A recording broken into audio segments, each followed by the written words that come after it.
ಎಲ್ರಿಗೂ ನಮಸ್ಕಾರ. ಕರವೀರ ಮಾಹಿತಿ ಮಾಲಿಕೆಯ 87ನೇ ಸಂಚಿಕೆಯಲ್ಲಿ ನಾವೆಲ್ಲ ಇದ್ದೇವೆ. ತಮಗೆಲ್ಲರಿಗೂ 87ನೇ ಈ ಸಂಚಿಕೆಗೆ ಆಧಾರದ ಸ್ವಾಗತವನ್ನ ಕೋರ್ತಾ ಇವತ್ತಿನ ಸಂಚಿಕೆಯನ್ನ ಪ್ರಾರಂಭ ಮಾಡಲಿಕ್ಕೆ ತಮ್ಮೆಲ್ಲರ ಅನುಮತಿಯನ್ನು ಕೇಳ್ತಾ ಇದ್ದೀನಿ. ನಮ್ಗೆಲ್ಲರಿಗೂ ಗೊತ್ತಿರೋ ಹಾಗೆ ಕಳೆದ 4 ಸಂಚಿಕೆಗಳಿಂದ ನಾವು ಸಹಕಾರ ಸಂಘಗಳಲ್ಲಿ ಸಾಲಗಳು ಎಂಬ ವಿಚಾರವನ್ನ ನಾವು ಪ್ರಸ್ತಾಪ ಮಾಡ್ತಾ ಇದ್ವಿ. ಅದರ ಬೇರೆ ಬೇರೆ ಹಂತಗಳನ್ನ ನಾವು ತಿಳ್ಕೊಳ್ತಾ ಬಂದ್ವಿ. ಈಗ ಸಾಲದ ನಿಯಮಗಳು ಅನ್ನೋ ಒಂದು ವಿಷಯದ ಬಗ್ಗೆ ನಾವು ಸಾಲಗಳ ವಿಚಾರದಲ್ಲಿ ಸಾಲದ ನಿಯಮಗಳ ಬಗ್ಗೆ ತಿಳ್ಕೊಳ್ಳೋಣ. ಇವತ್ತು ಸಹಕಾರ ಸಂಘಗಳಲ್ಲಿ ಸಾಲಗಳು ಅನ್ನುವ 5ನೇ ಕಂತಿನ ವಿಚಾರ 5ನೇ ಕಂತಿನ ಪ್ರಸ್ತುತಿಯನ್ನು ಇವತ್ತು ಮಾಡ್ಲಿಕ್ಕೆ ನಮ್ಮೆಲ್ಲರ ಅನುಮತಿಯನ್ನ ಬಿಡ್ತಾ ಇದ್ದೇನೆ. ಈ ಮಾಲಿಕೆಯಲ್ಲಿ ಮೊದಲಿಗೆ ಹೇಳ್ದಂಗೆ ಸಾಲಗಳ ಬಗ್ಗೆ ಸಮಗ್ರವಾಗಿ ಎಲ್ಲ ವಿಚಾರಗಳನ್ನ ತಿಳ್ಕೊಳ್ಳೋಣ. ಸಹಕಾರ ಸಂಘಗಳಲ್ಲಿ ಸಾಲ ಅಂದ್ರೆ ಏನು ಅನ್ನೋದು ತಿಳ್ಕೊಳ್ಳೋಣ. ವರ್ಗೀಕರಣ ಹೇಗಿರುತ್ತದೆ, ಸಾಲದ ನಿಯಮಾವಳಿಗಳ ಅಂಶಗಳೇನು, ವಿವಿಧ ಸಾಲಗಳ ಬಗ್ಗೆ ವಿವರಣೆಗಳು ಏನಿರಬೇಕು, ಹಾಗೆ ಸಾಲ ನಿರ್ವಹಣೆಯ ವಿವಿಧ ಹಂತಗಳೇನು, ಮಂಜೂರಾತಿ, ಬಿಡುಗಡೆ, ನಿರ್ವಹಣೆ, ವಸೂಲಾತಿ, ಇವುಗಳನ್ನ ವಿವಿಧ ಹಂತಗಳು ಅಂತೀವಿ, ಅದ್ರ ಬಗ್ಗೆ ತಿಳ್ಕೊಳ್ಳೋಣ. ದಾಖಲೆಗಳ ಮಹತ್ವ ಏನು ಅಂತ ತಿಳ್ಕೊಳ್ಳೋಣ. ಸಾಲಗಳ ಮೇಲಿನ ಬಡ್ಡಿ ದರವನ್ನ ಯಾವ ರೀತಿ ಲೆಕ್ಕಾಚಾರ ಹಾಕ್ಬೇಕು, ಬಡ್ಡಿ ಅಂದ್ರೆ ಏನು, ಅದನ್ನು ವಸೂಲಿ ಮಾಡೋದು ಹೇಗೆ, ದಾಖಲಿಸುವ ವಿಧಾನ ಹೇಗೆ, ಬೇರೆ ಬೇರೆ ಸಂದರ್ಭಗಳಲ್ಲಿ ಬಡ್ಡಿ ಮನ್ನಾ ಮಾಡುವಂತದ್ದು ಯಾವ್ದು ಆ ತರದೆಲ್ಲ ನೋಡ್ಕೊಳ್ಳೋಣ. ಆಮೇಲೆ ಸಾಲದ ನಿರ್ವಹಣೆಯಲ್ಲಿ ಮಂಡಳಿ ಪಾತ್ರ ಏನು, ಸಿಬ್ಬಂದಿ ಪಾತ್ರ ಏನು, ಸದಸ್ಯರ ಪಾತ್ರ ಏನು, ಹಾಗೆ ಸಾಲದ ಅರ್ಜಿ ನಮೂನೆಗಳು ಹೇಗಿರ್ಬೇಕು, ದಾಖಲಾತಿಗಳು ಹೇಗಿರ್ಬೇಕು, ಮಂಜೂರಾತಿ, ಬಿಡುಗಡೆ, ನಿರ್ವಹಣೆ ಕ್ರಮಗಳು ಹೇಗಿರ್ಬೇಕು, ಮರುಪಾವತಿ, ಬಾಕಿ ಸುಸ್ತಿ, ಬಾಕಿ ಅಂದ್ರೇನು, ಸುಸ್ತಿ ಅಂದ್ರೇನು, ವಸೂಲಾತಿ ಪ್ರಕ್ರಿಯೆಗಳು ಹೇಗಿರ್ಬೇಕು, ವ್ಯಾಜ್ಯ, ದೂರು ನಿರ್ವಹಣೆ, ಸಾಲ ಇತ್ಯರ್ಥ ಕ್ರಮಗಳು ಹೇಗಿರ್ಬೇಕು, ಬಡ್ಡಿ ರಿಯಾಯಿತಿ, ಬಡ್ಡಿ ಮನ್ನಾ, OTS ಗಳ ಬಗ್ಗೆ ತಿಳ್ಕೊಳ್ಳೋಣ. ಹಾಗೆ ಸಾಲಗಳ ಕುರಿತು ಅನೇಕ ಅಂಶಗಳನ್ನ ಗಮನಿಸಬೇಕಾದಂತ ಅಂಶಗಳು ಯಾವ್ಯಾವ್ದಿದೆ ನೋಡೋಣ. ಹಾಗೆ ಸಾಲಗಳಿಗೆ ಅನ್ವಯಿಸುವಂತಹ ಬೇರೆ ಕಾಯ್ದೆ, ಸಹಕಾರ ಕಾಯ್ದೆ ಅಲ್ಲದೆ ಬೇರೆ ಕಾಯ್ದೆಗಳು ಯಾವ್ಯಾವ್ದಿದೆ, ಅವುಗಳ ನಿಯಮಗಳು ಏನು, ಅವುಗಳನ್ನ ಪಾಲನೆ ಮಾಡೋದು ಹೇಗೆ, ಅವುಗಳ ಕಾಂಪ್ಲೈನ್ಸ್ ಗಳು ಏನೇನಿರ್ತದೆ, ಮತ್ತೆ ಸಾಲದ ವಿಷಯಗಳಲ್ಲಿ ಮಾಡದಿರುವುದು ಡೂಸ್ ಅಂಡ್ ಡೋಂಟ್ಸ್ ಅದು ಏನು ಅಂತ ತಿಳ್ಕೊಳ್ಳೋಣ ಅಂತ ಸಮಗ್ರವಾಗಿ ಸಾಲಗಳ ಬಗ್ಗೆ ಮಾಹಿತಿಗಳ ಪಟ್ಟಿಯನ್ನ ನಾನು ನಿಮಗೆ ತೋರಿಸ್ತಿದ್ದೆ. ಅದರಲ್ಲಿ ಹಿಂದಿನ ವಾರಗಳಲ್ಲಿ ನಾವು ಪರಿಚಯಾತ್ಮಕ ವಿವರಣೆಗಳನ್ನ ಮತ್ತೆ ಲೇವಾದೇವಿಗೂ ಸಾಲಕ್ಕೂ ಏನು ವ್ಯತ್ಯಾಸ, ಸಾಲ ಪ್ರಕ್ರಿಯೆಯಲ್ಲಿ 5C ಪ್ರಿನ್ಸಿಪಲ್ಸ್ ಅಂದ್ರೆ ಏನು, ಸಾಲಗಳ ವರ್ಗೀಕರಣ ಹೇಗೆ, ಸಾಲದ ಪಾಲಿಸಿ, ಲೋನ್ ಪಾಲಿಸಿ ಬೇರೆ, ಲೋನ್ ರೂಲ್ಸ್ ಬೇರೆ, ಹಾಗಾಗಿ ಅವುಗಳ ಬಗ್ಗೆ ವ್ಯತ್ಯಾಸ ಏನು ತಿಳ್ಕೊಂಡಿದ್ವಿ. ಸಾಲದ ಉಪನಿಯಮಗಳ ಬಗ್ಗೆ ಪೀಠಿಕೆಯನ್ನ ತಿಳ್ಕೊಂಡಿದ್ವಿ. ಹಾಗೆ ಇವತ್ತಿನ ಅವಧಿಯಲ್ಲಿ ಕೂಡ ಅದರ ಮುಂದುವರಿದ ಭಾಗವಾಗಿ ಪೀಠಿಕೆ, ಪ್ರಮುಖ ಅಂಶಗಳು, ಪ್ರಾಮುಖ್ಯತೆ ಇವುಗಳನ್ನ ತಿಳ್ಕೊಂಡು ಸಾಲದ ನಿಯಮಗಳು ಯಾಕೆ ಅವಶ್ಯ, ಅವುಗಳನ್ನ ಅಳವಡಿಸಿಕೊಳ್ಳೋ ರೀತಿಯಾಗಿ ಇರಬೇಕಾದ ಅಗತ್ಯಗಳು ಏನು, ಈ ವಿವಿಧ ಸಾಲದ ನಿಯಮಗಳು ಏನು, ಇದಿಷ್ಟನ್ನು ತಿಳ್ಕೊಂಡಿದ್ವಿ. ಇದಿಷ್ಟ ನಂತರ ಸಾಲದ ಸಬ್ಸಿಡಿ ರೂಲ್ಸ್ ಅನ್ನ ನಾವು ತಿಳ್ಕೊಂಡಿದ್ವಿ. ಅದರಲ್ಲಿ 2 ವಿಚಾರಗಳನ್ನ ನಾವು ಹಿಂದೆನೆ ತಿಳ್ಕೊಂಡಿದ್ವಿ. ಒಂದು ಮಾದರಿ ಸಾಲದ ನಿಯಮಾವಳಿಗಳಲ್ಲಿ ಏನೇನಿರ್ಬೇಕು ಅಂತ ಹೇಳಿ ತಿಳ್ಕೊಂಡಿದ್ವಿ. ಅದರಲ್ಲಿ ಆರಂಭ ಮತ್ತು ಜಾರಿ ಹೇಗಿರ್ಬೇಕು ಮತ್ತು ಸಾಮಾನ್ಯ ನಿಯಮಗಳು ಏನು ಅನ್ನೋದನ್ನ ಹಿಂದಿನ ಅವಧಿಯಲ್ಲಿ ಕಳೆದ ವಾರ ತಿಳ್ಕೊಂಡಿದ್ವಿ. ಇವತ್ತಿನ ಅವಧಿಯಲ್ಲಿ ಅದರ ಮುಂದುವರಿದ ಭಾಗವಾಗಿ ಸಾಲ ನಿರ್ವಹಣಾ ಉಪಸಮಿತಿ ರಚನೆ ಮಾಡಬಹುದಾ, ಮಾಡಿದರೆ ಅದಕ್ಕೆ ಏನು ಅದಕ್ಕೆ ಇತಿಮಿತಿಗಳೇನು, ಹಾಗೆ ಸಾಲ ಮಂಜೂರು ಮಾಡುವ ಅಧಿಕಾರಗಳು ಏನು, ಜಾಮೀನುದಾರ, ಸುಸ್ತಿದಾರ ಅಂದ್ರೆ ಯಾರು, ಹಾಗೆ ಸಾಲದ ನಿಯಮಾವಳಿಗಳಲ್ಲಿ ಇರಬೇಕಾದ ವಿಷಯಗಳು ಏನೇನು, ವಿವಿಧ ಸಾಲಗಳು ಮತ್ತು ಅವುಗಳ ನಿಯಮಗಳು ಏನು, ಮತ್ತೆ ಪ್ರತಿ ಸಾಲದ ಕುರಿತು ಇರಬೇಕಾದ ವಿಷಯಗಳು ಏನು, ಇದಿಷ್ಟನ್ನು ಇವತ್ತಿನ ಅವಧಿಯಲ್ಲಿ ತಿಳ್ಕೊಳ್ಳೋಣ. ಮೊದಲನೇದಾಗಿ ಈಗಾಗಲೇ ಆರಂಭ ಮತ್ತು ಜಾರಿ ಸಾಮಾನ್ಯ ನಿಯಮಗಳನ್ನು ನಾವು ತಿಳ್ಕೊಂಡಾಗಿದೆ. ಈಗ ಸಾಲ ನಿರ್ವಹಣಾ ಸಮಿತಿ ಅನ್ನೋದು ಉಪಸಮಿತಿಯ ಬಗ್ಗೆ ತಿಳ್ಕೊಳ್ಳೋಣ. ಸಾಲ ನಿರ್ವಹಣಾ ಉಪಸಮಿತಿ ಬೇಕಾ? ಇದು ಆಡಳಿತ ಮಂಡಳಿ ಬೇಕು ಅನ್ನಿಸಿದ್ರೆ ಮಾಡ್ಕೊಳ್ಬಹುದು, ಇಲ್ಲದೆ ಹೋದ್ರೆ ಅದನ್ನ ಇದು ಮಾಡ್ಬೋದು. ಅದು ಸಾಲದ ನಿಯಮಾವಳಿಗ ಸಾಲ ನಿರ್ವಹಣಾ ಉಪಸಮಿತಿಯನ್ನ ರಚನೆ ಮಾಡುವಂತದ್ದು ಅಥವಾ ಬಿಡುವಂತದ್ದು ಇದು ಎಲ್ಲೂ ಕಂಪಲ್ಸರಿ ಇಲ್ಲ, ಬೇಕೇ ಬೇಕು ಅಂತಿಲ್ಲ.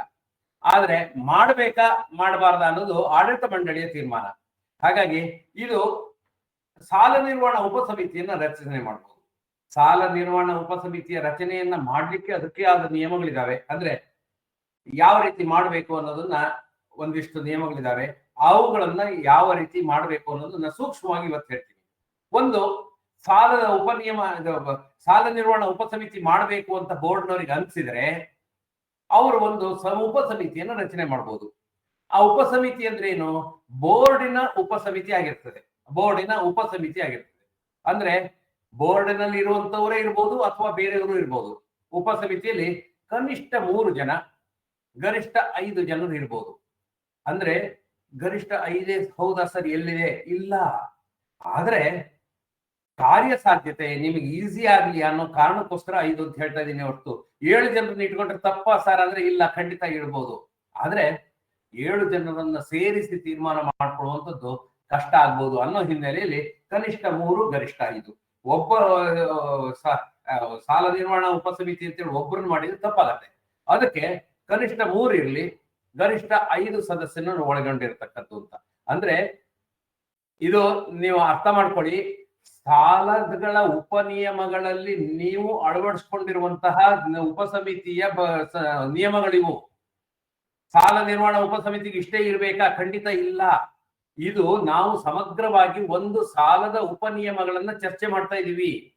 ಅವುಗಳಲ್ಲಿ ಸಾಲದ ನಿರ್ವಹಣಾ ಉಪಸಮಿತಿ ಹೇಗಿರಬೇಕು ಅನ್ನೋದನ್ನ ಹೇಳ್ತಾ ಇರುವಂತದ್ದು. ಈಗ ಒಂದು ಸಂಸ್ಥೆಯ ನಿಯಮಗಳಲ್ಲಿ ಈ ರೀತಿ ಅಳವಡಿಸ್ಕೊಂಡಿದ್ದಾರೆ. ಹಾಗಾದ್ರೆ ಅದೇ ಕಾನೂನ ಸರ್? ಇಲ್ಲ. ಗರಿಷ್ಠ 5 ಅನ್ನೋದನ್ನ ಗರಿಷ್ಠ 7 ಮಾಡ್ಬೋದು, 15 ಮಾಡ್ಬೋದು, 25 ಮಾಡ್ಬೋದು. ನಿಮ್ಮ ಅಗತ್ಯ ಮತ್ತು ಅನುಕೂಲತೆಗೆ ಅನುಗುಣವಾಗಿ. ನಿಮಗೆ 5 ಜನ ಸಾಕಾಗಲ್ಲ ಸರ್, 7 ಜನ ಬೇಕಾಗತ್ತೆ ಅಂದ್ರೆ ಮಾಡ್ಕೊಳ್ಬಹುದು. ಆದ್ರೆ ಒಂದು ಸಾಲಗಳ ನಿಯಮಗಳ ಬಗ್ಗೆ, ನಾನು ಸಾಲದ ಉಪನಿಯಮಗಳು ಏನ್ ಸಬ್ಸಿಡಿಯರಿ ರೂಲ್ಸ್ ಅಂತ ಹೇಳ್ತೀವೋ ಅದ್ರ ಬಗ್ಗೆ ಚರ್ಚೆ ಮಾಡ್ತಾ ಇದ್ದೀನಿ. ಆ ನಿಯಮಗಳಲ್ಲಿ ಮಾದರಿಯಾಗಿ ಇರುವಂತಹ ಒಂದು ನಿಯಮವನ್ನ ನಾನು ನಿಮ್ಮ ಎದುರಿಗೆ ಪ್ರಸ್ತುತಪಡಿಸ್ತಾ ಇದ್ದೀನಿ ಅಷ್ಟೇ. ಹಾಗಾಗಿ ಇದರಲ್ಲಿ ನಮಗೆ ಅನೇಕ ಸಂಶಯಗಳು ಬರ್ತದೆ. ಉಪಸಮಿತಿ ಅಂದ್ರೆ ನಮ್ಮಲ್ಲಿ ನಿರ್ದೇಶಕರು ಮಾತ್ರ ಇರ್ಬೇಕಾ ಸರ್? ಹೊರಗಡೆಯವರು ಇರ್ಬೋದಾ? ಉಪಸಮಿತಿಗೆ ಬಾಹ್ಯ ತಜ್ಞರು ಅಥವಾ ಕಾರ್ಯಾನುಗುಣ ನಿರ್ದೇಶಕರನ್ನು ಸೇರಿಸ್ಕೊಳ್ಬಹುದು. ಬಾಹ್ಯ ತಜ್ಞರು, ಎಕ್ಸ್ಟರ್ನಲ್ ಎಕ್ಸ್ಪರ್ಟ್ಸ್, ಅವರನ್ನು ಸೇರಿಸ್ಕೊಳ್ಬಹುದು. ಕೇವಲ ನಿರ್ದೇಶಕರು ಇರ್ಬೇಕಾ ಅಥವಾ ನಿರ್ದೇಶಕರನ್ನ ಹೊರತುಪಡಿಸಿ ಹೊರಗಡೆಯನ್ನು ಸೇರಿಸ್ಕೊಳ್ಬಹುದಾ? ಅದು ನಿಮಗೆ ಬಿಟ್ಟ ವಿಷಯ, ನೀವು ತೀರ್ಮಾನ ಮಾಡುವಂತದ್ದು. ಕಾರ್ಯಾನುಗುಣ ನಿರ್ದೇಶಕರು ಅಂದ್ರೆ ಬೈಲಾ ಅಮೆಂಡ್ಮೆಂಟ್ ವಿಚಾರದಲ್ಲಿ ಮಾತನಾಡುವಾಗ ನಾವು ಹೇಳಿದ್ವಿ ಫಂಕ್ಷನಲ್ ಡೈರೆಕ್ಟರ್ಸ್ ಕೂಡ ಇದರಲ್ಲಿ ಸೇರಿಸ್ಕೊಳ್ಳಿಕ್ಕೆ ಅವಕಾಶ ಇದೆ, ಇಲ್ಲ ಅಂತಲ್ಲ. ಹಾಗಾಗಿ ನೀವು ಇದಕ್ಕೆ ಬಾಹ್ಯ ತಜ್ಞರನ್ನ, ಕಾರ್ಯಾನುಗುಣ ನಿರ್ದೇಶಕರನ್ನು ಕೂಡ ಸೇರಿಸ್ಕೊಳ್ಬಹುದು. ಅಂದ್ರೆ ನಿಮ್ಮ ಸಹಕಾರ ಸಂಘದ ನಿಯಮಗಳಲ್ಲಿ ಅದನ್ನ ಅಳವಡಿಸ್ಕೊಳ್ಬೇಕು. ಆ ನಿಯಮಗಳನ್ನ ನಾನು ಹೇಳ್ತಾ ಇದ್ದೀನಿ ಅಷ್ಟೇ. ಆ ಏನ್ ನಿಯಮ ಅಳವಡಿಸ್ಕೊಳ್ಬಹುದು ಅಂತ ಮಾದರಿ ತೋರಿಸ್ತಾ ಇದ್ದೀನಿ. ಹಾಗಾಗಿ ಇದನ್ನ ಇದೇ ರೀತಿ ಮಾಡ್ಕೊಳ್ಬೇಕಾ ಸರ್? ಇದನ್ನ ನಿರ್ದೇಶಕರನ್ನ, ಕಾರ್ಯಾನುಗುಣ ನಿರ್ದೇಶಕರನ್ನ ಬೇಕಾಗಿಲ್ಲ. ಅದು ನಿಮಗೆ ಬಿಟ್ಟ ವಿಚಾರ. ಹಾಗೆ ಇದು ಸರ್ ನಮಗೆ ಉಪಸಮಿತಿಯನ್ನ ನಾವು ದೊಡ್ಡ ಸಂಸ್ಥೆ, ನಮ್ಮಲ್ಲಿ 20-30 ಶಾಖೆಗಳಿದೆ, ಶಾಖೆಗಳನ್ನು ಮಾಡಬಹುದಾ? ಖಂಡಿತ. ಪ್ರತಿಯೊಂದು ಶಾಖೆಗಳಲ್ಲೂ ಪ್ರತ್ಯೇಕ ಸಾಲ ನಿರ್ವಹಣಾ ಉಪಸಮಿತಿಯನ್ನು ಮಾಡ್ಬೋದು. ನಿಮಗೆ ಅಗತ್ಯ ಇದೆಯೋ ಮಾಡ್ಕೊಳ್ಬಹುದು, ಅಗತ್ಯ ಇಲ್ವೋ ಮಾಡೋದು ಅಗತ್ಯ ಇಲ್ಲ. ಹಾಗೆ ಇದು ಮೇನ್ ಚುನಾಯಿತ ಆಡಳಿತ ಮಂಡಳಿಯ ವಿವೇಚನೆಗೆ ಒಳಪಟ್ಟಂತ ವಿಚಾರ. ಅವರು ಯಾವ ರೀತಿ ಸಾಲಗಳ ನಿಯಮಗಳನ್ನ ರೂಪಿಸ್ಕೊಳ್ತಾರೋ ಅದಕ್ಕೆ ಅನುಗುಣವಾಗಿ ಅವ್ರು ನಡಿಬೇಕು. ಅವರು ಸಾಲದ ನಿಯಮಗಳಲ್ಲಿ ಉಪಸಮಿತಿಯಲ್ಲಿ ಕನಿಷ್ಠ 5 ಜನರು ಇರಬೇಕು ಅಂತ ಹೇಳಿದ್ರೆ 5 ಜನ ಇರಲೇಬೇಕಾಗುತ್ತೆ. ಹಾಗೆ ಅವರ ಯಾವ ರೀತಿ ಅದ್ರದ್ದು ಒಂದು ಮಾದರಿಯನ್ನ ತೋರಿಸ್ತಾ ಇದ್ದೀನಿ. ಈ ರೀತಿ ಅಂಶಗಳು ಇರುತ್ತೆ ಅಂತ. ಇದ್ರ ಬೇಸ್ ಇಟ್ಕೊಂಡು ನೀವು ನಿಮಗೆ ಬೇಕಾದಂತೆ ನಿಮ್ಮ ಸಹಕಾರ ಸಂಘದ ಉಪಸಮಿತಿಯನ್ನ ರಚನೆ ಮಾಡ್ಕೊಳ್ಬಹುದು. ಇದಕ್ಕೆ ಏನೇನು ಅಧಿಕಾರ ಕೊಡ್ತೀವಿ ಅನ್ನೋದು ಹೇಳ್ಬೇಕಾಗತ್ತೆ. ಏನೇನು? ಈ ಉಪಸಮಿತಿಯು ಎಲ್ಲಾ ತರಹದ ಸಾಲ ಅಥವಾ ಮುಂಗಡ ಹಣದ ಬಗ್ಗೆ ಸಹಕಾರಿಯಿಂದ ಬಂದ ಅರ್ಜಿಯನ್ನು ಪರಿಶೀಲಿಸುವ ಮತ್ತು ಅವುಗಳನ್ನು ಮಂಜೂರು ಮಾಡುವ ಅಥವಾ ತಿರಸ್ಕರಿಸುವ ಅಧಿಕಾರ ಹೊಂದಿರುತ್ತದೆ ಅಂತ ಒಂದು ಉಪಸಮಿತಿ ರಚನೆ ಮಾಡುವ ಹೇಳ್ತೀವಿ. ಇಲ್ಲ ಸರ್, ಈಗ ಉಪಸಮಿತಿಗೆ ಎಲ್ಲ ಅಧಿಕಾರ ಕೊಡೋದು ಬೇಡ, ಕೇವಲ ಇಂತಿಂತ ಸಾಲಗಳಿಗೆ ಮಾತ್ರ ಅದಕ್ಕೆ ಉಪಸಮಿತಿ ಕೊಡೋಣ, ಉಳಿದಂತ ಸಾಲಗಳನ್ನ ಮೇನ್ ಬಾಡಿ ಬರಬೇಕು ಅಂತ ಮಾಡ್ತೀವಿ ಸರ್, ಅದನ್ನು ನೀವು ಹೇಳ್ಕೊಳ್ಬಹುದು. ಈ ರೀತಿಯ ವಿಧಗಳ ಸಾಲಗಳಿಗೆ ಹೊರತಾಗಿ ಬಾಕಿ ಎಲ್ಲಾ ತರಹದ ಸಾಲ ಅಥವಾ ಮುಂಗಡ ಹಣದ ಬಗ್ಗೆ ಅಂತ ಹಾಕೊಂಡ್ರೆ ನಿಮಗೆ ಆ ರೀತಿಯ ಸಾಲಗಳು, ಸಪೋಸ್ ನಿಮಗೆ ಜಾಮೀನು ಸಾಲ 5 ಲಕ್ಷಕ್ಕಿಂತ ಹೆಚ್ಚು ಮೊತ್ತದ ಜಾಮೀನು ಸಾಲಗಳ ಹೊರತಾಗಿ ಬಾಕಿ ಎಲ್ಲದು ಮಂಜೂರು ಮಾಡಬಹುದು ಅಂತಿದ್ರೆ ಓಕೆ, ಜೈ. ಅಂದ್ರೆ ನಾನು ಹೇಳ್ತಾ ಇರೋದು ಅರ್ಥ ಮಾಡ್ಕೊಳ್ಳಿ. ಸಾಲ ನಿರ್ವಹಣಾ ಉಪಸಮಿತಿಗೆ ಯಾವ್ಯಾವ ಅಧಿಕಾರ ಕೊಡಬೇಕು, ಯಾವ್ಯಾವ ಅಧಿಕಾರ ಕೊಡಬಾರದು, ಏನೇನು ನಿರ್ಬಂಧಗಳನ್ನು ಹೇಳಬೇಕು, ಏನೇನು ಅವಕಾಶಗಳನ್ನು ಕೊಡಬೇಕು ಅನ್ನೋದು ತೀರ್ಮಾನ ಮಾಡುವಂತದ್ದು ಮುಖ್ಯ ಚುನಾಯಿತ ಆಡಳಿತ ಮಂಡಳಿ. ಆ ಚುನಾಯಿತ ಆಡಳಿತ ಮಂಡಳಿ ತನ್ನ ನಿಯಮವನ್ನು ರೂಪಿಸುವಾಗ ಯಾವ್ಯಾವ್ದನ್ನ ಡೆಲಿಗೇಟ್ ಮಾಡಬಹುದು, ಯಾವ್ಯಾವ್ದನ್ನ ಡೆಲಿಗೇಟ್ ಮಾಡಬಾರದು ಅನ್ನೋದನ್ನ ತಿಳ್ಕೊಂಡು ಆ ರೀತಿ ಇದ್ ಮಾಡ್ಕೊಳ್ಬೇಕು. ಅಂದ್ರೆ ಉಪಸಮಿತಿಯ ಕರ್ತವ್ಯಗಳನ್ನ ನೀವು ನಿರ್ಧರಿಸ್ತೀರಿ. ಈಗ ಯಾವ್ದನ್ನ ಅವರಿಗೆ ಅನುಕೂಲ ಮಾಡ್ಕೊಡ್ತೀವಿ, ಒಂದಿಷ್ಟು ನಿರ್ಬಂಧಗಳನ್ನ ಹೇಳ್ತೀರಿ, ಒಂದಿಷ್ಟು ಅವಕಾಶಗಳನ್ನ ಹೇಳ್ತೀರಿ. ಫಾರ್ ಎಕ್ಸಾಂಪಲ್, ಅವರು ಅರ್ಜಿದಾರ ಸ್ವತಃ ಹಾಜರಾಗಬೇಕು ಅಂತ ಹೇಳಿದ್ರೆ ಅದನ್ನ ಉಪಸಮಿತಿ ಅವ್ರಿಗೆ ಹೇಳ್ಬೋದು. ಬರೀ ಡಾಕ್ಯುಮೆಂಟ್ಸ್ ಅಲ್ಲ, ನಮಗೆ ಒಂದ್ ಸ್ವಲ್ಪ ಮಾಹಿತಿಗಳು, ಓರಲ್ ಮಾಹಿತಿಗಳು ಬೇಕು ಅಂತ ಹೇಳಿದ್ರೆ ಅವರಿಂದ ತಗೊಳ್ಬಹುದು. ಉಪಸಮಿತಿಗೆ ನೀಡಿದ ಅಧಿಕಾರ ಇದೆ, ಅವಕಾಶ. ಹಾಗೆ ಸ್ಥಳ ಸಂದರ್ಶನ ಅಂದ್ರೆ ಸ್ಪಾಟ್ ವಿಸಿಟ್ ಮಾಡಬಹುದು. ಯಾವುದೋ ಒಂದು ಲೋನ್ ಪ್ರಾಸೆಸಿಂಗ್ ಟೈಮಲ್ಲಿ ಸ್ಪಾಟ್ ವಿಸಿಟ್ ಮಾಡ್ಕೊಳ್ಳೋಣ ಅಂದ್ರೆ ಉಪಸಮಿತಿಗೆ ಆ ಅಧಿಕಾರ ಇದೆ ಅನ್ನೋದನ್ನ ಇದು ಹೇಳುತ್ತೆ. ಹೀಗೆ ನಾವು ಏನು ಉಪಸಮಿತಿಗೆ ಅಧಿಕಾರ ಕೊಡ್ತೀವಿ ಅನ್ನೋದೆಲ್ಲ ಈ ಉಪಸಮಿತಿಯ ನಿಯಮಗಳಲ್ಲಿ ಇರ್ತವೆ. ಸಾಲದ ನಿಯಮಗಳಲ್ಲಿ ಉಪಸಮಿತಿಯ ರಚನೆಯ ಬಗ್ಗೆ ಇರುವಂತಹ ನಿಯಮಗಳು ಏನಿದೆ ಅನ್ನೋದನ್ನ ನಾವು ಗಮನಿಸಿದ್ರೆ ನಾವು ಯಾವ ರೀತಿ ಉಪಸಮಿತಿಗಳನ್ನ ರಚನೆ ಮಾಡಬೇಕು ಅನ್ನೋದು ನಿಮ್ಗೆ ಅರ್ಥ ಆಗತ್ತೆ. ಇದು ಕಾನೂನು ಹೇಳುವಂತ ಅಂಶ ಅಲ್ಲ. ಮತ್ತೆ ಮತ್ತೆ ನಾನು ಹೇಳ್ತಾ ಇದ್ದೀನಿ, ಇದು ರವೀಂದ್ರನಾಥ್ ಹೇಳುವಂತ ವಿಚಾರನೂ ಅಲ್ಲ, ಕಾನೂನು ಹೇಳುವಂತ ವಿಚಾರನೂ ಅಲ್ಲ. ಒಂದು ಸಾಮಾನ್ಯವಾಗಿ ರೂಢಿಯಲ್ಲಿರುವಂತಹ ಒಂದು ನಿಯಮಗಳಲ್ಲಿ ಉಪಸಮಿತಿಯ ಬಗ್ಗೆ ಇರುವಂತಹ ಉಪಬಂಧಗಳು ಏನೇನಿದೆ, ಕ್ಲಾಸಸ್ ಏನೇನಿದೆ, ಅವುಗಳನ್ನ ನಾನು ನಿಮ್ಮಲ್ಲಿ ಪ್ರಸ್ತುತಪಡಿಸ್ತಾ ಇದ್ದೀನಿ. ಇದು ಹೀಗೆ ಇರ್ಬೇಕಾ ಅನ್ನೋದೇನಿಲ್ಲ. ನಿಮಗೆ ಬೇಕಾದ ರೀತಿಯಲ್ಲಿ ಅವರಿಗೆ ಅಧಿಕಾರ ಕೊಡಬಹುದು, ಅಧಿಕಾರ ಮೊಟಕುಗೊಳಿಸಬಹುದು, ಅವಕಾಶ ನೀಡಬಹುದು, ನಿರ್ಬಂಧ ಹೇಳ್ಬಹುದು. ಇನ್ನು ಅವರಿಗೆ ಕೊಟ್ಟಂತಹ ಸಾಲದ ಇದಕ್ಕೆ ಅವ್ರು ಕೊಟ್ಟಿದ್ದನ್ನು ಅವರೇ ಮಂಜೂರು ಮಾಡಿದ್ರೆ ಸಾಕಾಗತ್ತ ಸರ್? ಅದು ನಿಮಗೆ ಬಿಟ್ಟ ವಿಚಾರ, ಚುನಾಯಿತ ಮಂಡಳಿಗೆ ಬಿಟ್ಟ ವಿಚಾರ. ಮಂಜೂರು ಮಾಡಿದ ಸಾಲಗಳನ್ನು ಆಡಳಿತ ಮಂಡಳಿಯ ಮುಂದಿನ ಸಭೆಯಲ್ಲಿ ಅನುಮೋದನೆ ಪಡೆಯತಕ್ಕದ್ದು ಅಂತ ಹೇಳಿದ್ರೆ ಎಲ್ಲ ಏನು ಉಪಸಮಿತಿ ಮಂಜೂರು ಮಾಡುತ್ತೆ ಅದಷ್ಟು ಅನುಮೋದನೆ, ಅಷ್ಟು ಇದು ಸಾಲಗಳು, ಮಂಜೂರು ಮಾಡಿದ ಸಾಲಗಳನ್ನು ಆಡಳಿತ ಮಂಡಳಿ ಅನುಮೋದನೆ ಮಾಡಿದ ಹೊರತು ಬಿಡುಗಡೆ ಆಗತಕ್ಕದ್ದಲ್ಲ. ಅಥವಾ ನೀವು ಹೇಳ್ತೀರಿ ಉಪಸಮಿತಿಯು ಮಂಜೂರು ಮಾಡಬಹುದಾದ ಸಾಲದ ಮಿತಿಯ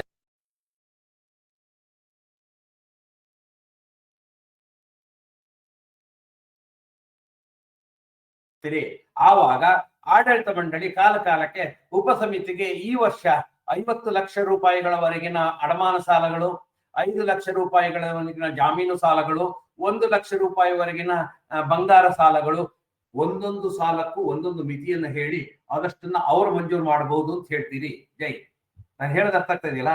ಒಂದು ಆಡಳಿತ ಮಂಡಳಿ ಒಂದು ಉಪಸಮಿತಿಗೆ ಕೊಡಬಹುದಾದ ಮಿತಿಗಳು ಏನೇನು ಅನ್ನೋದನ್ನ ಈ ಉಪಬಂಧ ಹೇಳುತ್ತೆ. ಇದಕ್ಕೆ ಅನುಗುಣವಾಗಿ ಆಡಳಿತ ಮಂಡಳಿ ಉಪಸಮಿತಿಯನ್ನ ರಚನೆ ಮಾಡುವಾಗ ಹೇಳಬೇಕು. ಅಕಸ್ಮಾತ್ ಉಪಸಮಿತಿ ರಚನೆ ಮಾಡುವಾಗ ಹೇಳಿಲ್ಲ, ಕಡೆಗೆ ಯಾವುದೋ ಒಂದು ಆಡಳಿತ ಮಂಡಳಿಯ ಸಭೆಯಲ್ಲಿ ಇಂತಿಂತ ಇದನ್ನ ವಿಧಿಸಬೇಕು ಅನ್ನೋದನ್ನ ಹೇಳ್ಬೇಕಾಗತ್ತೆ. ಮತ್ತೆ ಅದನ್ನ ಬದಲಾಯಿಸಬೇಕು ಅಂದ್ರೆ ಆಡಳಿತ ಮಂಡಳಿಯ ನಿರ್ಣಯ. ಮತ್ತೆ ಇದನ್ನೆಲ್ಲ ಮಾಡಿದಾಗ ಮತ್ತೆ ಜನರ ಬಳಿ ಹೋಗ್ಬೇಕಾ ಸರ್, ಅಥವಾ ಬೈಲಾ ತಿದ್ದುಪಡಿ ಆಗ್ಬೇಕಾ? ಅದು ಯಾವುದು ಅಗತ್ಯ ಇಲ್ಲ. ಇವೆಲ್ಲ ಆಂತರಿಕ ನಿಯಮಗಳು ಸ್ನೇಹಿತರೆ. ಇವುಗಳನ್ನ ಆಡಳಿತ ಮಂಡಳಿಯ ವಿವೇಚನೆಗೆ ಒಳಪಟ್ಟಿದ್ದರಿಂದ ಆಡಳಿತ ಮಂಡಳಿ ತಾನು ಡೆಲಿಗೇಟ್ ಮಾಡಬಹುದಾದಂತ ಅಧಿಕಾರ ಆಗಿರೋದ್ರಿಂದ ಆಡಳಿತ ಮಂಡಳಿಯ ತೀರ್ಮಾನವೇ ಅಂತಿಮ. ಹಾಗಾಗಿ ಇದನ್ನ ಪದೇ ಪದೇ ಚೇಂಜ್ ಮಾಡ್ಬೇಕಾ? ಮಾಡಿ, ಅಗತ್ಯ ಇದೆಯಾ ಮಾಡಬಹುದು. ಈ ಮಿತಿಗಿಂತ ಹೆಚ್ಚಿನ ಸಾಲದ ಅರ್ಜಿ ಇದ್ದಲ್ಲಿ ಆಡಳಿತ ಮಂಡಳಿಯ ಅನುಮೋದನೆ ಪಡೆದು ಸಾಲ ಮಂಜೂರು ಮಾಡಬೇಕು ಅಂತ ನೀವು ಷರತ್ತು ಹೇಳಿದಿರಿ ಅಂದ್ರೆ ಅದೇ ರೀತಿ ಆಗತ್ತೆ. ಈ ಸಾಲ ನಿರ್ವಹಣಾ ಉಪಸಮಿತಿಯಲ್ಲಿ ರಚನೆ ಮಾಡುವಾಗ ನಾವು ಒಂದಿಷ್ಟು ರೆಸಲ್ಯೂಷನ್ ಅನ್ನ ಮಾಡುವಾಗ ಕ್ಲಿಯರ್ ಆಗಿ ಮಾಡಬೇಕು. ನಾವು ನಮ್ಮ ಸಹಕಾರ ಸಂಘದ, ನಮ್ಮ ಇಂಥ ಹೆಸರಿನ ಸಹಕಾರ ಸಂಘದ ಸಾಲ ನಿರ್ವಹಣಾ ಉಪಸಮಿತಿ, ಸಾಲ ಮಂಜೂರಾತಿ ಸಮಿತಿ ಅನ್ನೋದು ಕೆಲವರು ಹೇಳ್ತಾರೆ. ಆದ್ರೆ ನಾನು ಹೇಳುವಂತದ್ದು ಸಾಲ ನಿರ್ವಹಣಾ ಉಪಸಮಿತಿ ಅಂತ ಹೇಳಿ. ಸಾಲ ನಿರ್ವಹಣೆ ಅಂದ್ರೆ ಮಂಜೂರಿ, ಬಿಡುಗಡೆ, ನಿರ್ವಹಣೆ, ವಸೂಲಾತಿ ನಾಲ್ಕನ್ನು ನೋಡ್ಕೊಳ್ಳಿಕ್ಕೆ ಅವಕಾಶ ಇದೆ. ಸಾಲ ಮಂಜೂರಾತಿ ಸಮಿತಿ ಅಂತೇಳಿ ಮಾಡಿದ್ರೆ ಮಂಜೂರು ಮಾಡ್ಲಿಕ್ಕೆ ಮಾತ್ರ ಆಗತ್ತೆ ಆ ಸಮಿತಿ. ಕಡೆಗೆ ವಸೂಲಾತಿಗೆ ನಿರ್ವಹಣೆಗೆ ಇಲ್ಲ. ಬಿಡುಗಡೆ ಮಾಡುವಾಗ ಆ ಸಮಿತಿಯ ಪಾತ್ರ ಏನೂ ಇರುವುದಿಲ್ಲ. ಅದೇ ಸಾಲ ನಿರ್ವಹಣಾ ಉಪಸಮಿತಿ ಅಂತ ಹೇಳಿ ಇದಿಷ್ಟನ್ನು ಹೇಳುತ್ತೆ ಅಂತ ಹೇಳಿದರೆ ನಿಮಗೆ ಎಲ್ಲದನ್ನೂ ಆ ಉಪಸಮಿತಿಯ ಅಡಿಯಲ್ಲಿ ತರಬಹುದು. ಆ ಉಪಸಮಿತಿಯ ರಚನೆ ಮಾಡುವಾಗಲೂ ಕೂಡ ನೀವು ಅದಕ್ಕೆ ನಿರ್ದಿಷ್ಟವಾದ ಜನರನ್ನ, ಇಂತಿಂತವರು ಇಂಥ ಸಮಿತಿಯ ಸದಸ್ಯರಾಗಿರ್ತಾರೆ, ಇದರ ಅಧ್ಯಕ್ಷತೆಯನ್ನು ಈ ಉಪಸಮಿತಿಯ ಅಧ್ಯಕ್ಷರಾಗಿ ಇಂಥವರು ನಿಯುಕ್ತಗೊಂಡಿರುತ್ತಾರೆ, ಅದಕ್ಕೆ ನಮ್ಮ ಸಹಕಾರ ಸಂಘದ ಅಧ್ಯಕ್ಷರೇ ಆಗಿರಬೇಕಾ, ಆಗಿರಬಾರದು ಅಂತಿಲ್ಲ, ಆಗಿರಲೇ ತಕ್ಕದ್ದು ಅಂತನೂ ಇಲ್ಲ. ನಮ್ಮ ಸಹಕಾರ ಸಂಘದ ಅಧ್ಯಕ್ಷರು ಅದಕ್ಕೆ ಅಧ್ಯಕ್ಷರಾಗಿರ್ಬೋದು, ಅಥವಾ ನಮ್ಮಲ್ಲಿ ಹಿರಿಯ ಇನ್ನೊಬ್ಬ ನಿರ್ದೇಶಕರಿದ್ದಾರೆ, ಅವರಿಗೆ ಸಾಲಗಳ ಬಗ್ಗೆ ಜಾಸ್ತಿ ಅನುಭವ ಇದೆ, ಅವರಿಗೆ ನಾವು ಇದರ ಅಧ್ಯಕ್ಷತೆ ಕೊಡ್ತೀವಿ, ಜೈ. ಆದರೆ ಗಮನ ಇಟ್ಟು ಕೇಳಿ, ಇದಕ್ಕೆ ಈ ಸಮಿತಿಗೆ ನೀವು ಸದಸ್ಯರಲ್ಲದವರನ್ನ, ನಿರ್ದೇಶಕರ ಅಲ್ಲದವರನ್ನ, ಇವನ್ ಸಹಕಾರಿ ಸಂಘದ ಸದಸ್ಯರು ಅಲ್ಲದವರನ್ನ ಕೂಡ ಉಪಸಮಿತಿಗೆ ನೇಮಿಸ್ಕೊಳ್ಬಹುದು. ಬಾಹ್ಯ ತಜ್ಞರನ್ನು ನೇಮಿಸ್ಕೊಳ್ಬಹುದು, ಕಾರ್ಯಾನುಗುಣ ನಿರ್ದೇಶಕರನ್ನ ಸೇರಿಸ್ಕೊಳ್ಬಹುದು. ಅವ್ರು ಯಾರು ಕಾರ್ಯಾನುಗುಣ ನಿರ್ದೇಶಕರಾಗ್ಲಿ ಬಾಹ್ಯ ತಜ್ಞರಾಗಿರ್ಲಿ, ಅವರು ನಮಗೆ ನಮ್ಮ ಸಮಿತಿಯ ಸದಸ್ಯರ, ನಮ್ಮ ಸಂಘದ ಸದಸ್ಯರಾಗಿರ್ಲೇಬೇಕು ಅಂತಿಲ್ಲ. ಹಾಗಾಗಿ ಅಂತವರನ್ನು ಕೂಡ ನೀವು ಸೇರಿಸ್ಕೊಳ್ಬಹುದು. ಆದರೆ ಈ ಉಪಸಮಿತಿಗಳ, ಯಾವುದೇ ಉಪಸಮಿತಿಗಳ ನೇತೃತ್ವವನ್ನ, ಸಂಚಾಲಕತ್ವ ಅಥವಾ ಅಧ್ಯಕ್ಷ ಸ್ಥಾನ ಅಥವಾ ಏನ್ ಹೇಳ್ತಿರೋ ಇದನ್ನ ಕೇವಲ ನಿರ್ದೇಶಕರು ಅಥವಾ ಅಧ್ಯಕ್ಷರು ನಿರ್ವಹಿಸತಕ್ಕದ್ದು. ಸದಸ್ಯರಲ್ಲದವರಿಗೆ ಆ ಸಮಿತಿಯ ಉಸ್ತುವಾರಿ ಕೊಡುವಂಥದ್ದು ಅಷ್ಟೊಂದು ಪ್ರಾಶಸ್ತ್ಯ ಅಲ್ಲ. ಕೊಡಬೇಕು, ಕೊಡಬಾರದು ಅಂತ ಎಲ್ಲೂ ಇಲ್ಲ. ಆದರೆ ಸಂಸ್ಥೆಯ ಧ್ಯೇಯೋದ್ದೇಶಗಳಿಗೆ ಅನುಗುಣವಾಗಿ ಸಂಸ್ಥೆಯ ಹಿತವನ್ನ ದೃಷ್ಟಿಯಲ್ಲಿಟ್ಕೊಂಡು ನಾವು ಸಂಸ್ಥೆಯ ನಿರ್ದೇಶಕರು ಅಥವಾ ಸಂಸ್ಥೆಯ ಅಧ್ಯಕ್ಷರನ್ನೇ ಅಂತಹ ಹುದ್ದೆಗಳಿಗೆ ನೇಮಕಾತಿ ಮಾಡಿದಲ್ಲಿ ಅದು ತುಂಬಾ ಪ್ರಸ್ತುತವಾಗಿರ್ತದೆ ಅಂತ ನನ್ನ ಅನಿಸಿಕೆ. ಹಾಗಾಗಿ ಯಾರನ್ನ ಅಧ್ಯಕ್ಷರನ್ನ ಮಾಡ್ತೀರಿ, ಎಷ್ಟು ಅವಧಿಗೆ ಆ ಉಪಸಮಿತಿ ಯಾವತ್ತು ನೆನ್ಪಿಟ್ಕೊಳ್ಳಿ, ಒಂದು ಚುನಾವಣೆಯಿಂದ ಮತ್ತೊಂದು ಚುನಾವಣೆಗೆ ಮಾತ್ರ ಆ ಉಪಸಮಿತಿ ಅಸ್ತಿತ್ವದಲ್ಲಿ ಇರ್ತದೆ. ಯಾಕೆಂದ್ರೆ ಆ ಚುನಾಯಿತ ಆಡಳಿತ ಮಂಡಳಿ ಆ ಉಪಸಮಿತಿಯನ್ನು ನೇಮಕ ಮಾಡುತ್ತೆ. ಅಂದರೆ ಹೊಸ ಆಡಳಿತ ಮಂಡಳಿ ಬಂದರೆ ಹೊಸ ಆಡಳಿತ ಮಂಡಳಿ ತನಗೆ ಬೇಕಾದಂತೆ ಆ ಉಪಸಮಿತಿಯನ್ನ ಪುನರ್ ರಚಿಸಬಹುದು. ಹಾಗಾಗಿ ಅವಧಿ it is coterminous with the term of the board ಅಂತ ಹೇಳ್ತೀವಿ ನಾವು. ಕೋಟರ್ಮಿನಸ್ ಅಂತ ಹೇಳಿದ್ರೆ ಈಗಿರುವ ಏನು ಆಡಳಿತ ಮಂಡಳಿ ಇದೆ ಅದರ ಅವಧಿಯೊಂದಿಗೆ ಮುಕ್ತಾಯವಾಗತಕ್ಕದ್ದು. ಹಾಗಂತ ಉಪಸಮಿತಿಯನ್ನು ರಚನೆ ಮಾಡಿದ ನಂತರ ಅಲ್ಲಿವರೆಗೆ ಇರ್ಲೇಬೇಕಾ ಸರ್, ಅದಕ್ಕಿಂತ ಮೊದಲು ನಾವು ಅವರನ್ನ ಉಪಸಮಿತಿಯನ್ನ ವಿಸರ್ಜನೆ ಮಾಡೋದಾಗ್ಲಿ ಅಥವಾ ಉಪಸಮಿತಿಯನ್ನ ರೀಕಾನ್ಸ್ಟಿಟ್ಯೂಟ್ ಮಾಡೋದಾಗ್ಲಿ ಮಾಡಬಾರ್ದ? ಖಂಡಿತ ನಿಮಗೆ ಅವಕಾಶವಿದೆ. ಉಪಸಮಿತಿಯ ರಚನೆಯಲ್ಲಿ ಅವಧಿಯನ್ನು ಹೇಳುವಾಗ ಈಗಿನ ಆಡಳಿತ ಮಂಡಳಿಯ ಚುನಾಯಿತ ಅವಧಿಯು ಮುಗಿಯುವವರೆಗೆ ಅಥವಾ ಆಡಳಿತ ಮಂಡಳಿಯು ನಿರ್ದೇಶನ ನೀಡುವವರೆಗೆ ಅಧಿಕಾರದಲ್ಲಿ ಇರುತ್ತದೆ. ಅವಾಗ ಏನಾಗತ್ತೆ, ಕಾಲಕ್ಕೆ ಅದರಲ್ಲಿರುವಂತಹ ಯಾವುದೋ ಒಬ್ಬ ಸದಸ್ಯರು ನಮಗೆ ಸರಿಯಾಗಿ ಸ್ಪಂದಿಸ್ತಾ ಇಲ್ಲ, ನಮಗೆ ಸರಿಯಾಗಿ ಪೂರಕವಾದ ಮಾಹಿತಿ ನೀಡ್ತಾ ಇಲ್ಲ, ಅಥವಾ ಅವರು ತಗೊಳ್ತಾ ಇರುವಂತಹ ನಿಲುವುಗಳು ನಮ್ಮ ಆಡಳಿತ ಮಂಡಳಿಗೆ ಹಿತ ಆಗ್ತಾ ಇಲ್ಲ ಅಂತಿದ್ರೆ ಬದಲಾಯಿಸಲಿಕ್ಕೆ ಆಡಳಿತ ಮಂಡಳಿಗೆ ಪರಮಾಧಿಕಾರ ಇದೆ. ಹಾಗಾಗಿ ಅದಷ್ಟನ್ನ ನೀವು ಯಾವತ್ತೂ ನೆನ್ಪಿಟ್ಕೊಳ್ಳಿ. ಹಾಗಾಗಿ ಇದಿಷ್ಟು ಸಾಲ ನಿರ್ವಹಣಾ ಉಪಸಮಿತಿಯ ರಚನೆ ಬಗ್ಗೆ. ಇನ್ನು ಸಾಲ ಮಂಜೂರು ಮಾಡುವ ಅಧಿಕಾರ ಯಾರಿಗಿದೆ? ಇದನ್ನ ಸಾಲ ಮಂಜೂರು ಮಾಡುವಂತಹ ಸಾಲ ಮಂಜೂರಾತಿ ಸಮಿತಿ ಅಂತನೂ ಮಾಡ್ಬೋದು, ಅಥವಾ ನಿರ್ವಹಣಾ ಸಮಿತಿ ಅಂತ ಮಾಡ್ಬೋದು, ಅಥವಾ ಅದನ್ನ ಆಡಳಿತ ಮಂಡಳಿಗೆ ಅಥವಾ ವ್ಯವಸ್ಥಾಪಕರಿಗೆ ಮಂಜೂರು ಮಾಡುವ ಅಧಿಕಾರವನ್ನ ಯಾರು ಮಾಡಬೇಕು ಅನ್ನೋದು ತೀರ್ಮಾನಿಸುವಂತದ್ದು ಆಡಳಿತ ಮಂಡಳಿ. ಅಥವಾ ಯಾವ್ಯಾವ ಸಾಲಗಳನ್ನ, ಕೆಲವು ಸಾಲಗಳನ್ನ ಆಡಳಿತ ಮಂಡಳಿನೇ ಮಂಜೂರು ಮಾಡುತ್ತೆ, ಕೆಲವು ಸಾಲಗಳನ್ನ ಸಾಲ ನಿರ್ವಹಣಾ ಉಪಸಮಿತಿ ಮಂಜೂರು ಮಾಡುತ್ತೆ, ಕೆಲವು ಸಾಲಗಳನ್ನ ವ್ಯವಸ್ಥಾಪಕರು ನಿರ್ವಹಿಸ್ತಾರೆ. ಮೂರನ್ನು ಹೇಳ್ಬೋದು. ಈಗ ಕೆಲವು ಸರಿ ಏನಾಗತ್ತೆ, ರಿಪೀಟೆಡ್ ಲೋನ್ಸ್ ಇರುತ್ತೆ. ಪದೇ ಪದೇ ಲೋನ್ ತಗೊಳ್ಳುವಂತವನ ಸಾಲಗಳನ್ನ ಮಂಜೂರು ಮಾಡುವಂತ ಅಧಿಕಾರವನ್ನ ಒಬ್ಬ ಅಧಿಕಾರಿಗೆ ಬಿಟ್ಕೊಡ್ಬಹುದು. ಹೀಗೆ ಆ ಯಾರು ಮಾಡ್ಬೇಕು ಅನ್ನೋದನ್ನ ಆ ಸಮಿತಿ ರಚನೆ ಮಾಡುವಾಗ ನಾವು ಹೇಳ್ಕೊಳ್ಬೇಕು. ಸಾಲ ಮಂಜೂರಾತಿ ಸಮಿತಿಯ ಷರತ್ತಿಗೊಳಪಟ್ಟು ಸಾಲಗಳನ್ನು ಮಂಜೂರು ಮಾಡಬಹುದು ಯಾವರು? ವ್ಯವಸ್ಥಾಪಕರು ಕೂಡ ಸಾಲ ಮಂಜೂರು ಮಾಡಬಹುದು. ಬಿಡುಗಡೆ ಮಾಡುವಾಗ ಷರತ್ತು ಏನಾದ್ರು ಇದ್ದರೆ ಷರತ್ತನ್ನ ಪೂರೈಸಿದ ನಂತರ ಬಿಡುಗಡೆ ಮಾಡಬೇಕು. ಹೀಗೆ ಅಧಿಕಾರವನ್ನ ನೀವು ಪ್ರತ್ಯಾಯೋಜನೆ ಮಾಡಬಹುದು. ಆಡಳಿತ ಮಂಡಳಿ ತನ್ನ ಅಧಿಕಾರವನ್ನ ತಾನೇ ಇಟ್ಕೊಳ್ಬಹುದು, ಅಥವಾ ಒಂದು ಸಮಿತಿಗೆ ವರ್ಗಾಯಿಸಬಹುದು, ಅಥವಾ ಒಂದು ಅಧಿಕಾರಿಗೆ ಪದಾಧಿಕಾರಿಗೆ ಅಂದ್ರೆ ಒಬ್ಬ ಅಕೌಂಟೆಂಟ್, ಶಾಖಾ ವ್ಯವಸ್ಥಾಪಕ ಅಥವಾ ಸಿಇಒ ಮುಖ್ಯ ಕಾರ್ಯನಿರ್ವಹಣಾಧಿಕಾರಿ ಇವರಿಗೆ ಪ್ರತ್ಯಾಯೋಜನೆ ಮಾಡಬಹುದು, ಡೆಲಿಗೇಟ್ ಮಾಡಬಹುದು, ಅಧಿಕಾರವನ್ನು ಕೊಡಬಹುದು. ಹಾಗಾಗಿ ಅದರಲ್ಲಿ ಕೂಡ ಬೇರೆ ಬೇರೆ ಇದನ್ನ ಯಾವ್ಯಾವ್ದು ಕೊಡಬಹುದು ಅನ್ನೋದನ್ನ ಕೂಡ ನೀವು ನಿಯಮಿಸಬಹುದು. ಆದ್ರೆ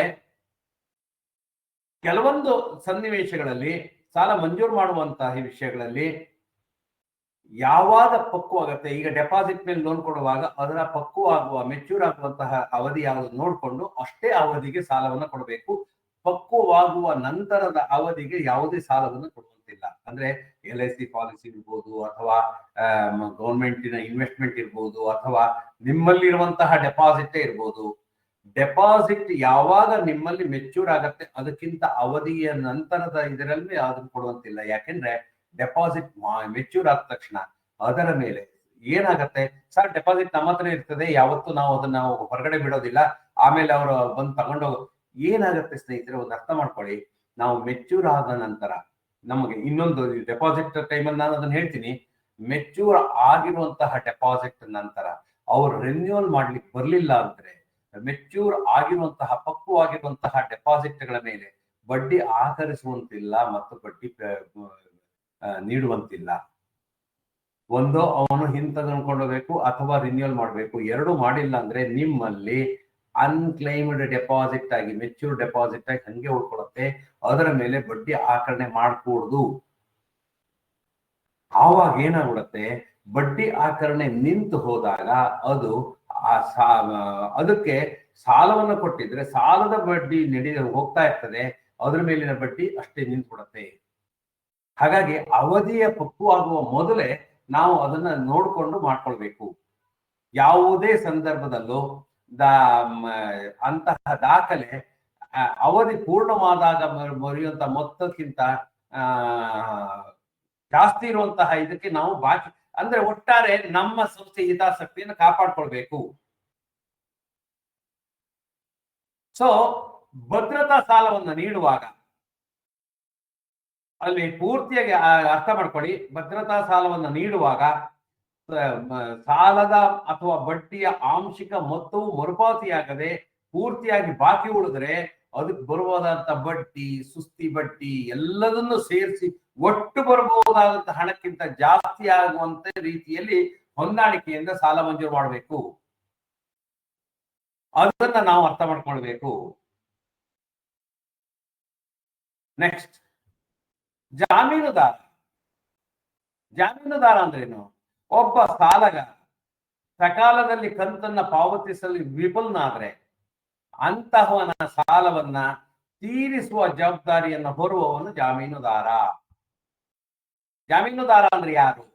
ಜಾಮೀನುದಾರ ಅಂದ್ರೆ ಒಬ್ಬ ಸಾಲಗಾರನಿಗೆ ಸಕಾಲದಲ್ಲಿ ಕಂತುಗಳನ್ನ ಅವನು ಪೂರ್ತಿ ಬಾಕಿ ಆದ್ಮೇಲೆ ಆ ಕಂತುಗಳನ್ನು ಕೊಡ್ಲಿಕ್ಕೆ ಬರ್ತೀನಿ ಅಲ್ಲ, ಆಯಾ ಕಂತುಗಳನ್ನ ಆಯಾ ಸಮಯದಲ್ಲೇ ಪಾವತಿಸಬೇಕು. ಅದನ್ನು ವಿಫಲನಾದ್ರೆ ಒಂದು ಕಂತು ಸುಸ್ತಿ ಆದರೂ ಜಾಮೀನುದಾರನನ್ನ ಕೇಳುವ ಅಧಿಕಾರ ಇರ್ತದೆ.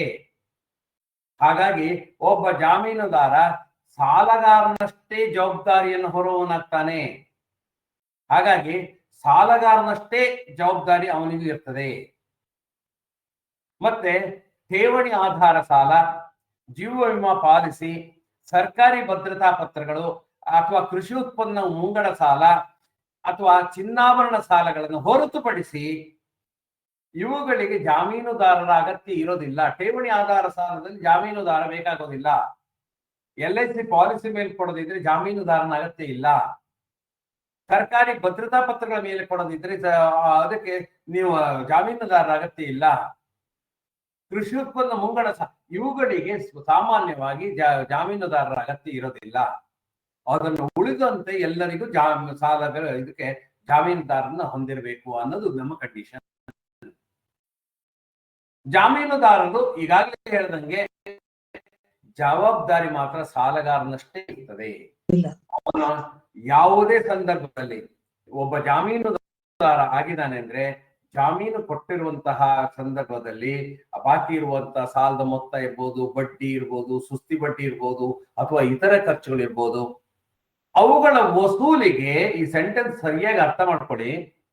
ಸಾಲಗಾರರ ವಿರುದ್ಧ ಅಥವಾ ಜಂಟಿ ಸಾಲಗಾರರ ವಿರುದ್ಧ ಅಥವಾ ಜಾಮೀನುದಾರರ ವಿರುದ್ಧ ಅಥವಾ ಈ ಮೂವರ ಪೈಕಿ ಯಾರಾದರೊಬ್ಬರು ಅಥವಾ ಇಬ್ಬರ ವಿರುದ್ಧವಾದರೂ ಕ್ರಮ ಕೈಗೊಳ್ಳಲು ಅಧಿಕಾರ ಹೊಂದಿರುತ್ತದೆ. ಅಂದ್ರೆ ಸಾಲಗಾರನಿಗೆ ಸಾಲವನ್ನ ಕೊಟ್ಟ ನಂತರ ಸಾಲಗಾರನಿಗೆ ನೋಟಿಸ್ ಕೊಟ್ಟು ಅವನಿಂದ ತೀರುವಳಿ ಆಗಲಿಲ್ಲವೆಂದರೆ ನಂತರ ಜಾಮೀನುದಾರನಿಗೆ ನೋಟಿಸ್ ಕೊಡತಕ್ಕದ್ದು ಇಲ್ಲ. ಆ ರೀತಿ ಇಲ್ಲ. ನೀವು ಸಾಲಗಾರನಿಗೆ ನೋಟಿಸ್ ಕೊಡ್ತೀರಿ, ಜೊತೆಗೆ ಜಾಮೀನುದಾರರಿಗೂ ನೋಟಿಸ್ ಕೊಡ್ತೀರಿ. ಆವಾಗ ನಿಮಗೆ ಈ ಮೊದಲು ಸಾಲಗಾರರಿಂದ ವಸೂಲಿ ಮಾಡ್ಕೊಂಡ್ರಪ್ಪ, ಕಡೆಗೆ ನೀವು ನೋಡಿ ಅಂತ ಹೇಳಲ್ಲ.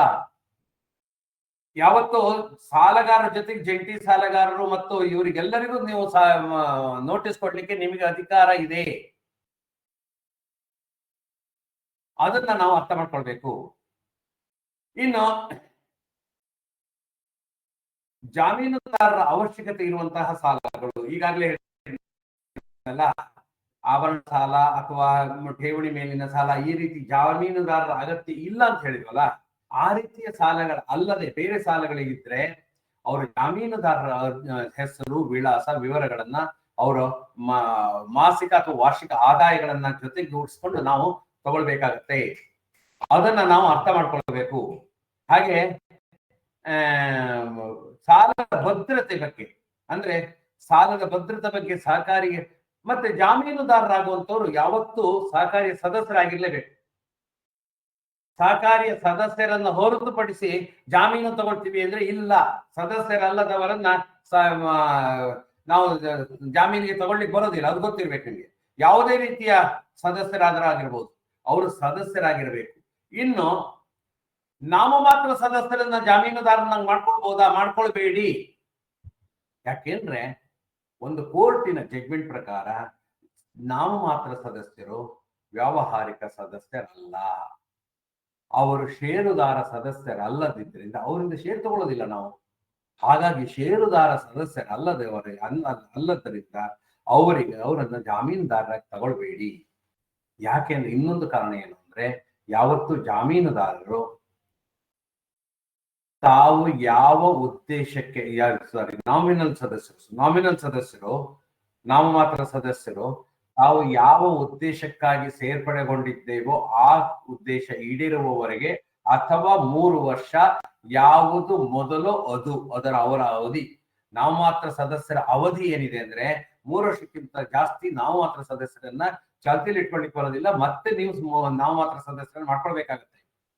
ಒಮ್ಮೆ ದೀರ್ಘಾವಧಿ ಸಾಲಕ್ಕೆ ಅವರಿಗೆ ನಾವು ಜಾಮೀನ್ದಾರನ್ನ ತಗೊಂಡು ನಂತರ 3 ವರ್ಷ ಆದ ನಂತರ ಅವರು ಅವಧಿ ಮುಗಿದೋಗಿದೆ, ಇನ್ನೊಂದ್ಸಾರಿ ಬಂದು ಸೈನ್ ಹಾಕಿ ಅಂದ್ರೆ ಅವ್ರು ಸೈನ್ ಹಾಕದಿದ್ರೆ ನಿಮಗೆ ಜಾಮೀನೇ ಹೋಗ್ಬಿಡತ್ತೆ. ಹಾಗಾಗಿ ಅದನ್ನ ಇಲ್ಲಿ ಇನ್ನೊಂದು ಈ ಜಾಮೀನುದಾರರ ಬಗ್ಗೆ ಒಂದು ಕಂಡೀಷನ್ ಇಲ್ಲಿ ಹಾಕೊಳ್ಬಹುದು ನೋಡಿ. ಸಹಕಾರಿಯ ಒಟ್ಟು ದುಡಿಯುವ ಬಂಡವಾಳದ 5% ಅಥವಾ ಗರಿಷ್ಠ 2 ಸಾಲಗಾರರಿಗೆ ಜಾಮೀನು ನೀಡಬಹುದು. ಅಂದ್ರೆ ಒಬ್ಬ ಜಾಮೀನುದಾರ ಎಷ್ಟು ಸಾಲಗಾರರಿಗೆ ಜಾಮೀನು ನೀಡಬಹುದು? ಈ ಸಂಸ್ಥೆಯ ನಿಯಮಗಳಲ್ಲಿ 2 ಜನಕ್ಕೆ ಅವಕಾಶ ಕೊಟ್ಕೊಂಡಿದ್ದಾರೆ. ಸರಿ, 2 ಜನಕ್ಕಿಂತ ಜಾಸ್ತಿ ಮಾಡೋ ಹಂಗಿಲ್ವಾ? ಮಾಡೋ ಹಂಗಿಲ್ಲ ಅಂತಿಲ್ಲ. ನಿಮ್ಮ ನಿಯಮಗಳಲ್ಲಿ 3 ಜನ ಅಂತ ಹಾಕೊಂಡ್ರೆ 3 ಜನಕ್ಕಿಂತ ಜಾಸ್ತಿ ಹಾಕೋಂಗಿಲ್ಲ. ಅಥವಾ ಒಬ್ಬರಿಗೆ ಮಾತ್ರ ಒಬ್ಬರು ಜಾಮೀನು ಹಾಕ್ಬೋದು ಅಂದ್ರೆ ಒಬ್ಬರಿಗಿಂತ ಜಾಸ್ತಿ ಹಾಕೋಂಗಿಲ್ಲ. ಹಾಗಾಗಿ ನೀವು ಆ ಸಾಲದ ಜಾಮೀನುದಾರರ ನಿಯಮಗಳನ್ನ ನೀವು ಯಾವ ರೀತಿ ವಿಧಿಸ್ತೀರಿ ಅನ್ನೋದ್ರ ಮೇಲೆ ಆ ನಿಯಮಗಳಲ್ಲಿ ಯಾವ ರೀತಿ ಹಾಕೊಳ್ತೀನಿ ಅನ್ನೋದ್ರ ಮೇಲಿದೆ. ಹಾಗಾಗಿ ನೀವು ಅದನ್ನ ಗಮನಿಸ್ಬೇಕು. ಅಲ್ಲಿ ವಿಡಿಯೋ ಆಗಿದೆ, ನಂಗೆ ಬೆಲ್ ತರ್ಕೊಂಡು. ಇನ್ನು ಜಾಮೀನುದಾರನ ಸ್ವೀಕರಿಸುವಾಗ ಕೂಡ ಜಾಮೀನುದಾರನ ಆರ್ಥಿಕ ಸಾಮರ್ಥ್ಯ ಏನಿದೆ, ಜಾಮೀನುದಾರಿಕೆಯ ಅರ್ಹತೆಯನ್ನ ಪರಿಗಣಿಸ್ತಕ್ಕದ್ದು. ಜಾಮೀನುದಾರನ ಅರ್ಹತೆ ಅಂದ್ರೆ ಏನು ಅಂದ್ರೆ, ಅವನು ನಮ್ಮ ಸಾಮಾನ್ಯ ಸದಸ್ಯನಾಗಿದ್ದಾನ, ಅವನು ಈಗಾಗಲೇ ಒಬ್ಬರಿಗಿಂತ ಹೆಚ್ಚು ಅಥವಾ ಇಬ್ಬರಿಗಿಂತ ಹೆಚ್ಚು ಜಾಮೀನುದಾರ ಮಾಡಿಬಿಟ್ಟಿದೆ. ಇಬ್ಬರು ಜಾಮೀನು, ನಮ್ಮಲ್ಲಿ ಸಪೋಸ್ 2 ಜನರಿಗಿಂತ ಜಾಸ್ತಿ ಕೊಡೋಂಗಿಲ್ಲ ಅಂತ ಹೇಳಿದ್ರೆ, ಅವನು ಇಬ್ಬರಿಗೆ ಜಾಮೀನು ಕೊಟ್ಬಿಟ್ಟಿದ್ರೆ ಅವನು ಅನರ್ಹ. ಅವನು ಸದಸ್ಯನಲ್ಲದಿದ್ದರೆ ಅವನು ಅನರ್ಹ. ಅವನು ಜಾಮೀನು ಈ ಹಿಂದೆ ಒಬ್ಬರಿಗೆ ಜಾಮೀನು ನೀಡಿದ್ದಾನೆ, ಒಬ್ಬರಿಗೆ ಮಾತ್ರ ಜಾಮೀನು ನೀಡಿದ್ದಾರೆ, ಆದರೆ ಆ ಜಾಮೀನು ದುಡಿಯುವ ಬಂಡವಾಳದ 5%ಗಿಂತ ಜಾಸ್ತಿ ಇದೆ, ಹಾಗಿದ್ದರೆ ಆಗ ಅವನಿಗೆ ಜಾಮೀನು ನೀಡುವಂತಿಲ್ಲ. ಅದು ಜಾಮೀನುದಾರಿಕೆಯ ಅರ್ಹತೆ ಅಂದ್ರೆ ಏನು ಅಂತ ಅರ್ಥ ಆಯ್ತಲ್ಲ. ಅವನ ಆರ್ಥಿಕ ಸಾಮರ್ಥ್ಯದ ಜೊತೆಗೆ ನಮ್ಮ ಸಂಸ್ಥೆಯಲ್ಲಿ ಜಾಮೀನುದಾರಿಕೆ ನೀಡ್ಲಿಕ್ಕೆ ಅರ್ಹತೆ ಇದೆಯಾ, ಅವನು ಈಗಾಗಲೇ 2ಕ್ಕಿಂತ ಜಾಸ್ತಿ ಜನರಿಗೆ ಜಾಮೀನು ನೀಡ್ಬಿಟ್ಟಿದಾನ, ಅಥವಾ ಅವನು ನೀಡಿದ ಜಾಮೀನುದಾರಿಕೆಯ ಮೊತ್ತ ನಮ್ಮ ಸಾಲದ ಮಿತಿಗಿಂತ ಜಾಸ್ತಿ ಇದೆಯಾ. ಅಂದ್ರೆ ಒಬ್ಬ ಮನುಷ್ಯನಿಗೆ ಕೊಡಬಹುದಾದ ಗರಿಷ್ಠ ಮೊತ್ತ ಇರುವಂತದ್ದು 5% of the 5% of the working capital ಇದೆ. ಅದಕ್ಕೆ ತಕ್ಕನಾಗಿ ನೀವು ಜಾಮೀನು ಸಾಲ ಕೊಟ್ಬಿಟ್ಟಿದ್ದೀರಿ ಒಬ್ಬನಿಗೆ, 5%ಗೆ ನೀವು ಒಬ್ಬ ವರ್ಕಿಂಗ್ ಕ್ಯಾಪಿಟಲ್ 5% ಅಷ್ಟು ದೊಡ್ಡ ಮೊತ್ತದ ಸಾಲ ಕೊಟ್ಟಿದ್ದೀರಿ, ಅದಕ್ಕೆ ಇವನು ಜಾಮೀನುದಾರನಾಗಿದ್ದಾನೆ. ಆಗ ಇನ್ನೊಂದು ಜಾಮೀನುದಾರನಾಗ್ಲಿಕ್ಕೆ ಅರ್ಹತೆ ಇಲ್ಲ. ಅರ್ಥ ಮಾಡ್ಕೊಳ್ಳಿ. ಆ ರೀತಿ ನಾವು ಅದನ್ನು ಅರ್ಥ ಮಾಡ್ಕೊಂಡು ನಾವು ನಿರ್ವಹಿಸಬೇಕಾಗತ್ತೆ. ಒಬ್ಬ ಸದಸ್ಯ ಸಾಲಗಾರ ಇನ್ನೋರ್ವ ಸದಸ್ಯನಿಗೆ ಜಾಮೀನ್ದಾರ ಆಗ್ಬೋದು. ಅಂದ್ರೆ ಈಗಾಗಲೇ ಸಾಲ ತಗೊಂಡಿದ್ದೀನಿ ನಾನು ಜಾಮೀನ್ದಾರನಾಗ್ಬೋದಾ? ಜಾಮೀನುದಾರನಾಗುವವನು ಸಾಲವನ್ನು ಪಡೆಯಕೂಡದು ಅಂತ ಎಲ್ಲೂ ಹೇಳಿಲ್ಲ, ಹೇಳಬೇಡಿ, ತಪ್ಪಾಗತ್ತೆ. ಆದರೆ ಜಾಮೀನುದಾರನಾಗುವಂತಹ ಸದಸ್ಯ ಸುಸ್ತಿದಾರ, ಬಾಕಿದಾರ ಆಗಿರಬಾರ್ದು. ನಾನೊಂದು ಸಾಲ ತಗೊಂಡಿದ್ದೀನಿ, ನಾನು ಈಗಾಗಲೇ ಸಾಲವನ್ನು ಎಂಜಾಯ್ ಮಾಡ್ತಾ ಇದ್ದೀನಿ, ಆ ಸಾಲ ಸುಸ್ತಿ ಆಗ್ಬಿಟ್ಟಿದೆ, ಹಾಗಾದ್ರೆ ನಾನು ನಿಮಗೆ ಜಾಮೀನು ಕೊಡ್ಬೋದಾ? ಇಲ್ಲ. ಜಾಮೀನು ಸುಸ್ತಿಯಾದಾಗ ಮತ್ತೊಂದು ಜಾಮೀನಿಗೆ, ಸಾಲ ಸುಸ್ತಿಯಾದಾಗ ಮತ್ತೊಬ್ಬರಿಗೆ ಜಾಮೀನು ಕೊಡುವಂತಹ ಅರ್ಹತೆ ಬರೋದಿಲ್ಲ. ಜಾಮೀನುದಾರರಿಗೆ ನಾವು ಇದನ್ನೆಲ್ಲ ಗಮನಿಸಬೇಕಾಗತ್ತೆ. ಇನ್ನು ಸುಸ್ತಿದಾರ ಸದಸ್ಯರು ಅಂದ್ರೆ ಏನು? ಸುಸ್ತಿ ಅಂದ್ರೆ ಏನು? ಸಾಲಗಾರ ತಾನು ಪಾವತಿಸಬೇಕಾದ ಕಂತುಗಳನ್ನ ಸಕಾಲದಲ್ಲಿ ಪಾವತಿಸಲು ವಿಫಲನಾದಲ್ಲಿ ಅಂಥವನನ್ನು ಸಾಲ ಸುಸ್ತಿದಾರ ಅಂತ ಕರಿತೀವಿ. ಜಾಮೀನು ಸುಸ್ತಿದಾರ ಬೇರೆ, ಸಾಲ ಸುಸ್ತಿದಾರ ಬೇರೆ. ತಾನು ನೀಡಿದಂತಹ ಜಾಮೀನು, ಯಾವ ಸಾಲಕ್ಕೆ ಜಾಮೀನು ನೀಡಿದ್ವು ಅಂತಹ ಸಾಲ ಸುಸ್ತಿಯಾದಲ್ಲಿ ಜಾಮೀನು ಸುಸ್ತಿ ಅಂತೀವಿ. ತಾನೇ ಪಡೆದಂತಹ ಸಾಲ ಸುಸ್ತಿಯಾದಲ್ಲಿ ಒಂದು ಕಂತು ಸುಸ್ತಿ ಆದ್ರೂ ಸುಸ್ತಿ ಸಾಲಗಾರ ಆಗ್ತಾನೆ ಅಥವಾ ಸಾಲ ಸುಸ್ತಿದಾರ ಆಗ್ತಾನೆ. ಸಾಲದ ಕಂತುಗಳಲ್ಲಿ ನೀವು ಯಾವ್ಯಾವುದನ್ನ ಹೇಳ್ಬೇಕು ಅನ್ನೋದನ್ನ ನೀವು ನಿಮ್ಮ ನಿಯಮಗಳಲ್ಲಿ ಹೇಳ್ತೀನಿ. ಇಂತಿಂತ ಇದ್ದಿದ್ರಿ ಹೀಗೀಗೆ ಅಂತ. ಅಂದ್ರೆ ಮಾಸಿಕ ಕಂತುಗಳಿದ್ರೆ 3 ಕಂತು ಸುಸ್ತಿ ಆದ್ರೆ, ಅಥವಾ ತ್ರೈಮಾಸಿಕ 3 ತಿಂಗಳಿಗೊಮ್ಮೆ ಕ್ವಾರ್ಟರ್ಲಿ ಪೇಮೆಂಟ್ 3 ತಿಂಗಳಿಗೊಮ್ಮೆ ಕಂತಿದ್ರೆ 2 ಕಂತು ಸುಸ್ತಿ ಆದ್ರೆ, ಅರ್ಧ ವಾರ್ಷಿಕ ಕಂತುಗಳಿದ್ರೆ 1 ಕಂತು ಬಾಕಿ ಆದ್ರೆ ಅಂತವರನ್ನು ಸುಸ್ತಿ ಸಾಲ ಎಂದು ಪರಿಗಣಿಸತಕ್ಕದ್ದು. ಇದು ನಮ್ಮ ನಿಯಮದ ಒಂದು ಅಂಶ. ಆಗ ಯಾವುದೇ ಸಾಲ 3 ಕಂತು ಸುಸ್ತಿ ಆಯ್ತು ಅಂದ್ರೆ ಅವನು ಸುಸ್ತಿದಾರ ಆಗ್ತಾನೆ. ಹಾಗೆ ತ್ರೈಮಾಸಿಕ ಕಂತು ನಾವು ಈ ರೀತಿ ಹಾಕೊಂಡ್ಬಿಟ್ಟಿದ್ದೀವಿ. ಅದೇ ಇಲ್ಲಿ ಸರಿ ಇದೇ ರೀತಿಯ ನಿಯಮ, ಇದು ಒಂದು ಮಾದರಿ ನಿಯಮದ ಉದಾಹರಣೆ ಕೊಡ್ತಾ ಇದ್ದೀನಿ ಸ್ನೇಹಿತರೆ. ಮತ್ತೆ ನಾನು ಹೇಳ್ತಾ ಇದ್ದೀನಿ, ಇದು ನಿಯಮ ಅಲ್ಲ. ಇದೇ ರೀತಿ ಇರ್ಬೇಕಾ? ಖಂಡಿತ ಇಲ್ಲ. ನಿಮ್ಮಲ್ಲಿ ಹೇಳ್ಬೋದು ಸಾಲದ ಕಂತು ತಿಂಗಳ ಕಂತಿನಲ್ಲಿದ್ದಲ್ಲಿ ಸತತ 2 ಕಂತುಗಳು ಬಾಕಿ ಆದರೆ ಅದನ್ನು ಸುಸ್ತಿ ಸಾಲ ಎಂದು ಪರಿಗಣಿಸತಕ್ಕದ್ದು. ನೀವು ಹಾಕೊಂಡಿದ್ದೀರಿ ಅಂದ್ರೆ 2 ಕಂತಿಗೆ ಅದು ಸುಸ್ತಿ ಸಾಲ ಆಗುತ್ತೆ. ಸತತ 6 ಕಂತುಗಳು ಸುಸ್ತಿಯಾದಲ್ಲಿ ಅಂತ ಹಾಕೊಂಡ್ರೆ 6 ಕಂತು ಆಗೋವರೆಗೂ ಸುಸ್ತಿ ಆಗೋದಿಲ್ಲ. ಅಂದ್ರೆ ನಿಮ್ಮ ಸಾಲದ ನಿಯಮಗಳಲ್ಲಿ ಯಾವ ರೀತಿ ಸುಸ್ತಿಯನ್ನ ಗುರುತಿಸುವಂತಹ ಕ್ರಮ ಇದೆಯೋ ಅದಕ್ಕೆ ನಾವು ಸುಸ್ತಿ ಅಂತೀವಿ. ಎಲ್ಲ ಒಂದ್ ಕಡೆಗೆ ನಾವು ಕೆಲವೊಂದು ಮಾರಟೋರಿಯಂ ಕೊಡ್ತೀವಿ, ಅಂದ್ರೆ ಆ ಪಾವತಿ ರಜೆ ಅಂತ, ರಿಪೇಮೆಂಟ್ ಹಾಲಿಡೇ, ಮರುಪಾವತಿ ರಜೆ. ಆಗ ಅದು ಸುಸ್ತಿಯಾಗುವಂತಹ ದಿನಗಳು ಪೋಸ್ಟ್ಪೋನ್ ಆಗುತ್ತೆ.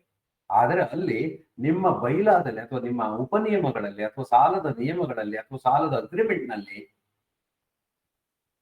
ಕಂತುಗಳ ಪಾವತಿಗೆ ರಜೆ ಇರುವುದು ಹೌದಾದರೂ ಬಡ್ಡಿಯನ್ನು ಬಾಕಿ ಇರಿಸಿಕೊಳ್ಳುವಂತಿಲ್ಲ ಅಂತ ಏನಾದ್ರು ಕಂಡೀಷನ್ ಹಾಕಿದ್ರಿ, ಅವನು ಕಂತುಗಳನ್ನ ಪಾವತಿ ಮಾಡದೆ ಹೋದ್ರು, ಅಂದ್ರೆ ಮೂಲ ಸಾಲದ ಕಂತುಗಳನ್ನು ಪಾವತಿ ಮಾಡದೆ ಹೋದ್ರು ಬಡ್ಡಿಯನ್ನು ಪಾವತಿ ಮಾಡ್ಬೇಕಾಗತ್ತೆ. ನಿಮ್ಮ ಕರಾರು ಪತ್ರದಲ್ಲಿ ಯಾವ ರೀತಿ ಇದೆ ಅನ್ನೋದ್ರ ಮೇಲೆ ಈ ಕಂತುಗಳು ನಿರ್ಧಾರ, ಈ ಸುಸ್ತಿ ಅನ್ನೋ ಕ್ರಮ ನಿರ್ಧಾರ ಆಗತ್ತೆ. ಸೊ ಸಾಲದ ನಿಯಮಾವಳಿಗಳಲ್ಲಿ ಇರಬೇಕಾದಂತಹ ಇನ್ನೇನೇನು ವಿಶೇಷಗಳಿರ್ಬೇಕು? ಸಾಲಗಾರರು ಅಂದ್ರೆ ಯಾರು, ಜಾಮೀನುದಾರರು ಅಂದ್ರೆ ಯಾರು, ಅವರ ಅರ್ಹತೆ ಏನು, ಅನರ್ಹತೆ ಏನು? ಈಗಲೇ ಹೇಳಿದ್ನಲ್ಲ, ಸಾಲಗಾರ ಆಗ್ಲಿಕ್ಕೆ ಅವರು ನಮ್ಮ ಸದಸ್ಯರಾಗಿರ್ಬೇಕು, ಸಾಮಾನ್ಯ ಅಥವಾ ಸಹ ಸದಸ್ಯರಾಗಿರ್ಬೇಕು. ನಾವು ಮಾತ್ರ ಸದಸ್ಯರಾಗಿದ್ದಲ್ಲಿ ಅವರು ಸಾಲಕ್ಕೆ ಅರ್ಹರಲ್ಲ. ಹಾಗೆ ಜಾಮೀನುದಾರರ ಅರ್ಹತೆ ಮತ್ತು ಅನರ್ಹತೆಯನ್ನು ನಾವು ಸ್ಪೆಸಿಫೈ ಮಾಡ್ಬೋದು. ಹಾಗೆ ಸಾಲ ಮಂಜೂರಾತಿ ಕ್ರಮ ಏನು, ಬಿಡುಗಡೆ ಪ್ರಕ್ರಿಯೆ ಏನು ಅದನ್ನು ಹೇಳಬೇಕು. ಅಥವಾ ಸಾಲಗಾರರ ಜಾಮೀನುದಾರರ ಹಕ್ಕು, ಕರ್ತವ್ಯ, ಹೊಣೆಗಾರಿಕೆಗಳನ್ನು ಹೇಳಬೇಕು. ಜಂಟಿ ಸಾಲಗಳು, ಸ್ವಸಹಾಯ ಸಂಘಗಳಿಗೆ ಸಾಲಗಳು, ಒಂಟಿ ಸಾಲಗಳಿಗೆ ಸಾಲದ ನಿಯಮಗಳಲ್ಲಿ ಪ್ರತ್ಯೇಕವಾಗಿ ಹೇಳ್ತೀವಿ. ಜಂಟಿ ಸಾಲಗಳನ್ನ ಏನಾದ್ರು ಕೊಡೋದಿದ್ರೆ ಗಂಡ ಹೆಂಡತಿ ಇಬ್ಬರಿಗೂ ಸೇರಿಸಿ ಸಾಲ ಕೊಡ್ತೀವಿ ಸರ್, ಅಥವಾ ಒಬ್ಬ ಸಾಲಗಾರ ಮತ್ತೊಬ್ಬ ಜಾಮೀನುದಾರ ಬೇರೆ, ಜಂಟಿ ಸಾಲಗಾರ ಬೇರೆ, ಕೋ ಆಬ್ಲಿಗೆಂಟ್ ಬೇರೆ, ಗ್ಯಾರಂಟರ್ ಬೇರೆ ಅಲ್ವಾ? ಹಾಗೇನಾದ್ರು ಮಾಡೋದಿದ್ರೆ ಅವ್ರದ್ದು ಇದೇನೋ. ಸ್ವಸಹಾಯ ಸಂಘಗಳಿಗೆ ಸಾಲ ಕೊಡ್ಬೋದಾ? ನಾವು ಕೊಡೋದಿದ್ರೆ ಏನು ನಿಯಮಗಳನ್ನು ಅನುಸರಿಸ್ತೀವಿ, ಅದು ನಮ್ಮ ಸಾಲದ ನಿಯಮಗಳಲ್ಲಿ ಇರಬೇಕು. ಸಾಲದ ಮಿತಿ ಇರ್ಬೋದು, ಅಥವಾ ಬಡ್ಡಿ ದರ ಇರ್ಬೋದು, ಕಂತುಗಳ ಸಂಖ್ಯೆ ಇರ್ಬೋದು, ಮೊತ್ತ ಇರ್ಬೋದು, ಸಾಲದ ಅವಧಿ ಇರ್ಬೋದು. ಇವುಗಳನ್ನೆಲ್ಲದನ್ನು ನಾವು ಅಂದ್ರೆ ನಾನು ಯಾಕೆ ಇದನ್ನು ಹೀಗೆ ಹೇಳ್ತಾ ಇದ್ದೀನಿ ಅಂದ್ರೆ, ಬೇರೆ ಬೇರೆ ಸಂಘಗಳಲ್ಲಿ ಬೇರೆ ಬೇರೆ ರೀತಿಯ ಅರ್ಹತೆಗಳನ್ನು, ಅನರ್ಹತೆಗಳನ್ನ, ಬಿಡುಗಡೆ ಪ್ರಕ್ರಿಯೆನ ಎಲ್ಲದೂ ನಿಮ್ಮ ನಿಮ್ಮ ಅನುಕೂಲಕ್ಕೆ, ಕಾರ್ಯಸಾಧ್ಯತೆ ಹಿನ್ನೆಲೆಯಲ್ಲಿ ನಿಮ್ಮಲ್ಲಿ ವಾಡಿಕೆ ಹೇಗಿದೆ, ನಿಮ್ಮಲ್ಲಿರುವಂತಹ, ನಿಮ್ಮ ಪ್ರಾಂತ್ಯದಲ್ಲಿರುವಂತಹ ರೀತಿ ನೀತಿ ನಿಯಮಗಳೇನು, ಸಂಪ್ರದಾಯ ಏನು, ಅವುಗಳನ್ನೆಲ್ಲ ಅನುಸರಿಸಿಕೊಂಡು ನಿಮ್ಮ ಸಾಲದ ನಿಯಮಗಳನ್ನ ರೂಪಿಸ್ಕೊಡಿ. ಇದೇ ರೀತಿ ಇರಲೇಬೇಕು ಅನ್ನೋದು ಎಲ್ಲೂ ಇಲ್ಲ. ಈಗಾಗಲೇ ಹೇಳಿದಂಗೆ ನಾನು ಅನೇಕ ವಿಚಾರಗಳಲ್ಲಿ ನಿಮ್ಮ ಅಗತ್ಯ, ನಿಮ್ಮ ಅನುಕೂಲತೆ, ನಿಮ್ಮಲ್ಲಿ ಕಾರ್ಯಸಾಧ್ಯತೆಯನ್ನು ನೋಡ್ಕೊಂಡು ನೀವು ಸಾಲದ ನಿಯಮಾವಳಿಗಳನ್ನು ರೂಪಿಸ್ಕೊಳ್ಬಹುದು. ಹಾಗಾಗಿ ಅಂತಹ ನಿಯಮಗಳು, ಆದ್ರೆ ಸಾಲದ ನಿಯಮಗಳಲ್ಲಿ ಏನೇನಿರ್ಬೇಕು, ಸಾಲಗಾರರು ಅವರ ಅರ್ಹತೆ ಏನು, ಅನರ್ಹತೆ ಏನು ಇರಲೇಬೇಕು. ಜಾಮೀನುದಾರ ಅರ್ಹತೆ, ಅನರ್ಹತೆ ಇರಬೇಕು. ಈ ರೀತಿ ಏನೇನು ಇರಬೇಕು ಅನ್ನೋದನ್ನ ಹೇಳ್ತಾ ಇದ್ದೀನಿ. ಮತ್ತೆ ಮುಂದೆ ಈಗ ಸ್ಥಿರಾಸ್ತಿ ಮತ್ತು ಅಡಮಾನ ಸಾಲ ಮಾಡ್ತಾ ಇದ್ದೀರಿ ಅಂದ್ರೆ ಮಾರ್ಟ್ಗೇಜ್ ಮಾಡ್ಕೊಳ್ಳುವ ಕ್ರಮ ಏನು, ಚರಾಸ್ತಿ ಇದ್ರೆ ಅದನ್ನ ಹೈಪಾಥಿಕೇಶನ್ ಮಾಡುವ ಕ್ರಮ ಏನು, ಒತ್ತೆ ಇಟ್ಕೊಳ್ಳೋದು, ಆಡ ಇಟ್ಕೊಳ್ಳೋದು ಬೇರೆ, ಒತ್ತೆ ಇಟ್ಕೊಳ್ಳೋದು ಬೇರೆ. ಇದ್ರ ಬಗ್ಗೆ ಸಾಲದ ನಿಯಮಾವಳಿಗಳಲ್ಲಿ ವಿವರಣೆ ಇರಬೇಕು. ಬಡ್ಡಿ ಅಂದ್ರೇನು, ಸುಸ್ತಿ ಬಡ್ಡಿ ಅಂದ್ರೇನು, ದಂಡ ಬಡ್ಡಿ ಅಂದ್ರೇನು, ಅವುಗಳ ಡೆಫಿನಿಷನ್ ಇರಬೇಕು. ಸುಸ್ತಿ ಬಡ್ಡಿಗೂ ದಂಡ ಬಡ್ಡಿಗೂ ವ್ಯತ್ಯಾಸ ಇದೆ. ಯಾವುದು ಸುಸ್ತಿ ಬಡ್ಡಿ, ಯಾವುದು ದಂಡ ಬಡ್ಡಿ, ಅವುಗಳ ಆಕರಣೆ ಹೇಗೆ, ಅವುಗಳನ್ನ ಕ್ಯಾಲ್ಕುಲೇಷನ್ ಹೇಗೆ ಮಾಡ್ತೀರಿ, ವಸೂಲಾತಿ ಕ್ರಮಗಳೇನು, ಯಾವುದನ್ನ ಫಸ್ಟ್, ಯಾವುದನ್ನ ನೆಕ್ಸ್ಟ್, ಯಾವುದನ್ನ ಲಾಸ್ಟ್, ದಾಖಲಾತಿ ನಿರ್ವಹಣೆ ಕ್ರಮಗಳೇನು, ಅದು ಪ್ರತಿಯೊಂದು ಸಾಲಗಳು ಬೇರೆ ಬೇರೆ ಆಗತ್ತೆ. ದೀರ್ಘಾವಧಿ ಸಾಲಗಳ ದಾಖಲಾತಿ ಪ್ರಕ್ರಿಯೆ ಬೇರೆ, ಅಲ್ಪಾವಧಿ ಸಾಲಗಳ ದಾಖಲಾತಿ ಪ್ರಕ್ರಿಯೆ ಬೇರೆ, ಮಧ್ಯಮಾವಧಿಯ ಸಾಲಗಳ ದಾಖಲಾತಿ ಪ್ರಕ್ರಿಯೆ ಬೇರೆ. ಸಾಲ ಮತ್ತು ಬಡ್ಡಿ ವಸೂಲಾತಿ ಪ್ರಕ್ರಿಯೆ ಹೇಗಿರ್ಬೇಕು, ವಸೂಲಾತಿ ಕ್ರಮಗಳು ಹೇಗಿರ್ಬೇಕು, ದೂರು ವ್ಯಾಜ್ಯ ದಾಖಲೆ ನಿರ್ವಹಣೆ ಹೇಗಿರ್ಬೇಕು, ದೂರು ಬಂದರೆ ಅಥವಾ ವ್ಯಾಜ್ಯ ದಾಖಲೆಗಳ ನಿರ್ವಹಣೆ ಹೇಗಿರ್ಬೇಕು. ಅಕಸ್ಮಾತ್ ನಾವು ವ್ಯಾಜ್ಯ ಮಾಡಿದ್ವಿ, ತೀರ್ಪು ಬಂದ ನಂತರ ನಾವು ಏನ್ ಮಾಡ್ಬೇಕು, ತೀರ್ಪಿನ ಜಾರಿ ಪ್ರಕ್ರಿಯೆ ಹೇಗಿರ್ಬೇಕು, ಇದಿಷ್ಟನ್ನು ಸಾಲದ ನಿಯಮಾವಳಿಗಳಲ್ಲಿ ಹೇಳ್ಕೊಂಡ್ಬಿಟ್ರೆ ಆವಾಗ ನಮ್ಗೆ ಮುಂದೆ ಅದನ್ನು ಅನುಸರಿಸಲಿಕ್ಕೆ ಈಸಿ ಆಗತ್ತೆ. ಅದಕ್ಕೆ ತಕರಾರುಗಳು ಬರೋದು ಕಡಿಮೆ. ಯಾಕಂದ್ರೆ ನಮ್ಮ ಸಾಲದ ನಿಯಮಗಳಲ್ಲಿ ಇದೆಲ್ಲ ಇದೆ. ವಿಶೇಷ ಪ್ರಕರಣಗಳ ಇತ್ಯರ್ಥ ಪ್ರಕ್ರಿಯೆಗಳು ಹೇಗಿರ್ಬೇಕು, ಅಂದ್ರೆ ವಿಶೇಷ ಪ್ರಕರಣಗಳು ಅಂದ್ರೆ ಹೇಳಿದ್ನಲ್ಲ, ರೀಶೆಡ್ಯೂಲ್ಡ್ ಲೋನ್ಗಳು ಹೇಗಿರ್ಬೇಕು, ಅಥವಾ OTS ಕ್ರಮ ತಗೊಳ್ತಾ ಇದೀವಿ, ಅದನ್ನ ಹೇಗೆ ಮಾಡ್ಬೋದು, ಸಾಲ ಮನ್ನಾ, ಬಡ್ಡಿ ಮನ್ನಾ, ಇವುಗಳನ್ನ ಯಾವ ರೀತಿ ಇದು ಮಾಡ್ಕೊಳ್ಬೇಕು, ಯಾವುದೋ ಒಂದು ವಿಶೇಷ ಸಂದರ್ಭಗಳಲ್ಲಿ ಸಾಲಗಾರ ಮತ್ತು ಜಾಮೀನುದಾರ ಇಬ್ರು ಮೃತರಾಗ್ಬಿಟ್ಟಿದ್ದಾರೆ, ಅವರು ವಾರಸುದಾರನ ಹುಡುಕ್ಲಿಕ್ಕೆ ಆಗ್ತಾ ಇಲ್ಲ, ಹಿಂಗೆ ಬೇರೆ ಬೇರೆ ಅಥವಾ ವಾರಸುದಾರನ ಹುಡುಕಿದ್ರು ಅವರಿಂದ ವಸೂಲಾತಿ ಕ್ರಮ ಆಗ್ತಾ ಇಲ್ಲ, ವಸೂಲ್ ಆಗ್ತಾ ಇಲ್ಲ, ಏನೇನೋ ಬೇರೆ ಬೇರೆ ಇದು ಸಂಗತಿಗಳು ಅಥವಾ ಸನ್ನಿವೇಶಗಳು ಒದಗಿ ಬರ್ಬೋದು. ಅಂತಹ ಸಮಯಗಳಲ್ಲಿ ಯಾವ ರೀತಿ ಇತ್ಯರ್ಥ ಮಾಡಬೇಕು ಅನ್ನೋದನ್ನ ನಾವು ನಮ್ಮ ಸಾಲದ ನಿಯಮಾವಳಿಗಳು ಹೇಳ್ಕೊಂಡ್ಬಿಟ್ರೆ ಅದ್ರ ಪ್ರಕಾರ ನಡ್ಕೊಂಡು ಹೋಗ್ಲಿಕ್ಕೆ ಎಲ್ಲರಿಗೂ ಅನುಕೂಲ ಆಗುತ್ತೆ. ಇನ್ನು ಸಾಲದ ನಿಯಮಗಳಲ್ಲಿ ಏನೇನು ಇರಬೇಕು, ಸಾಲದ ಯಾವ್ಯಾವ ಸಾಲಗಳು ಇರಬೇಕು, ಯೂಶುವಲ್ ಆಗಿ ನಾನು ಮಾದರಿ ಹೇಳಿದ್ದೀನಿ, ಇದಿಷ್ಟೇನ ಸರ್ ಇನ್ನೇನು ಇಲ್ವಾ, ಖಂಡಿತ ನಿಮ್ಮ ಸಂಸ್ಥೆಯಲ್ಲಿ ಏನೇನ್ ಬೇಕೋ ಅದಷ್ಟನ್ನು ಅಳವಡಿಸ್ಕೊಳ್ಬಹುದು. ಮಾದರಿಯಾಗಿ ನಾನು ಜಾಮೀನು ಸಾಲ ಅನ್ನೋದು ಹೆಚ್ಚು ಪ್ರಚಲಿತ ಇರುವಂತದ್ದು ಜಾಮೀನು ಸಾಲ.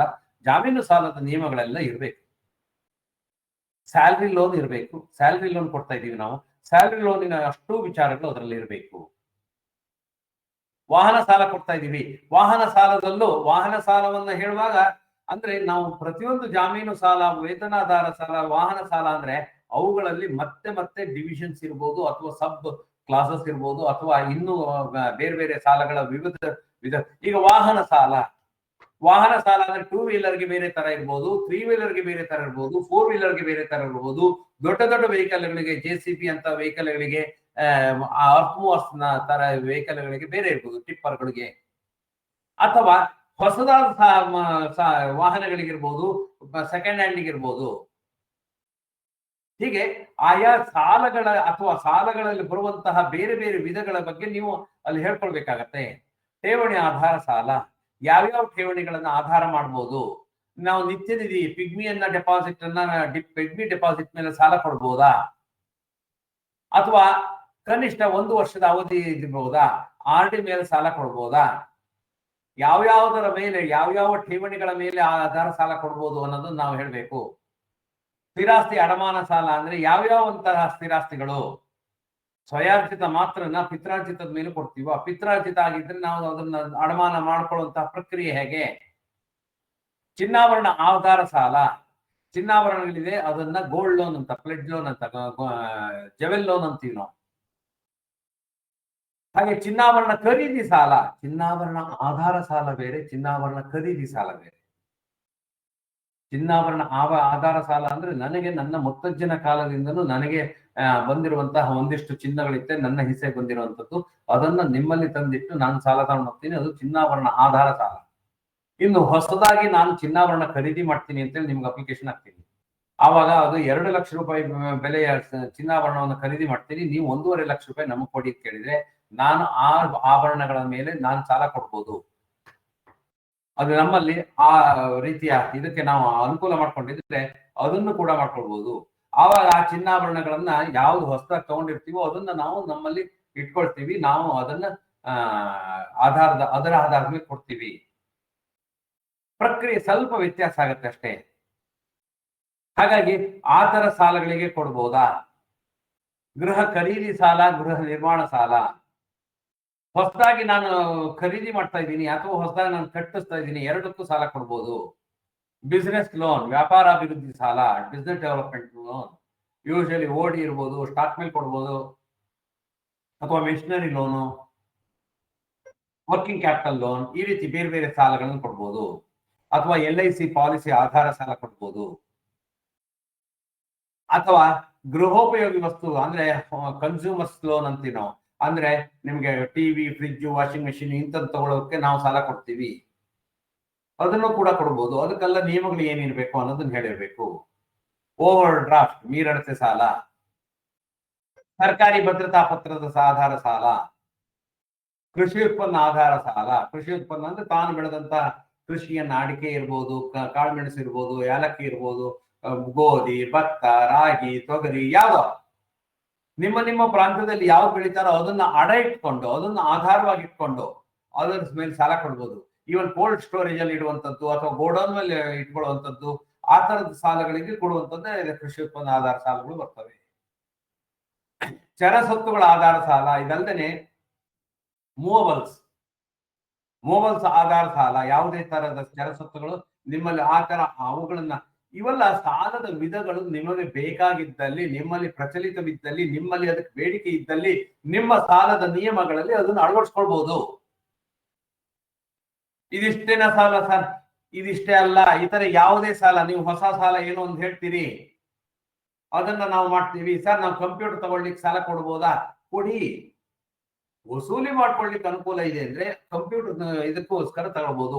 ಇವನ್ನ ಎಜುಕೇಶನ್ ಲೋನ್ ಕೊಡ್ಬೋದಾ ಸರ್? ನಾವು ಖಂಡಿತ ಕೊಡ್ಬೋದು. ನಿಮ್ಮಲ್ಲಿ ಅಗತ್ಯ ಇದೆಯಾ? ಅದರಿಂದ ನಿಮ್ಮ ಸದಸ್ಯರಿಗೆ ಅನುಕೂಲ ಆಗತ್ತಾ? ಅದರಿಂದ ಬೇಡಿಕೆ ಇದೆಯಾ ನಿಮಗೆ? ಯಾಕಂದ್ರೆ ಎಜುಕೇಶನ್ ಲೋನ್ ಅರ್ಥ ಮಾಡ್ಕೊಳ್ಳಿ, ಎಜುಕೇಶನ್ ಲೋನು ಬ್ಯಾಂಕರ್ ಕೊಡುವಂತಹ ಪಾಲಿಸಿಗಳೇ ಬೇರೆ ಆಗತ್ತೆ, ನೀವು ಕೊಡುವಂತಹ ಪಾಲಿಸಿಗಳೇ ಬೇರೆ ಆಗತ್ತೆ. ಬ್ಯಾಂಕರ್ಗಳು ಯಾರು ಎಜುಕೇಶನ್ ತಗೊಳ್ತಾ ಇದ್ದಾರೆ ಆ ವಿದ್ಯಾರ್ಥಿಗಳಿಗೆ ಸಾಲ ಕೊಡಬಹುದು. ನೀವು ಅಂತಹ ವಿದ್ಯಾರ್ಥಿಗಳಿಗೆ ಸಾಲ ನೀಡ್ಲಿಕ್ಕೆ ಬರೋದಿಲ್ಲ. ಯಾಕೆ ಅಂದ್ರೆ ನಿಮಗೆ ಅವರು ಸದಸ್ಯರಾಗಿರೋದಿಲ್ಲ, ಸದಸ್ಯತ್ವಕ್ಕೆ ಅರ್ಹತೆ 18 ವರ್ಷ ಆಗಿರೋದಿಲ್ಲ.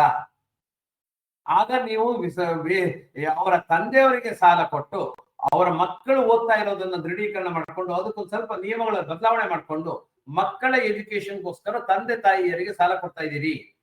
ಅರ್ಥ ಆಗ್ತಾ ಇದೆಯಲ್ಲ? ಹಾಗೆ ನಾವು ಸರ್ ಎಜುಕೇಶನ್ ಲೋನ್ ನಾವು ಕೊಡ್ತೀವಿ ಸರ್, ಮಾಡಿದೀವಿ. ಖಂಡಿತ ಮಾಡಿ, ಇಲ್ಲ ಅಂತಲ್ಲ, ತಪ್ಪಲ್ಲ. ಆದರೆ ಆ ಎಜುಕೇಶನ್ ಲೋನ್ ತಗೊಳ್ಳುವಂತಹವರು ಯಾರು? ಅವರು ನಿಮ್ಮ ಸದಸ್ಯರ ಮಕ್ಕಳಾದರೆ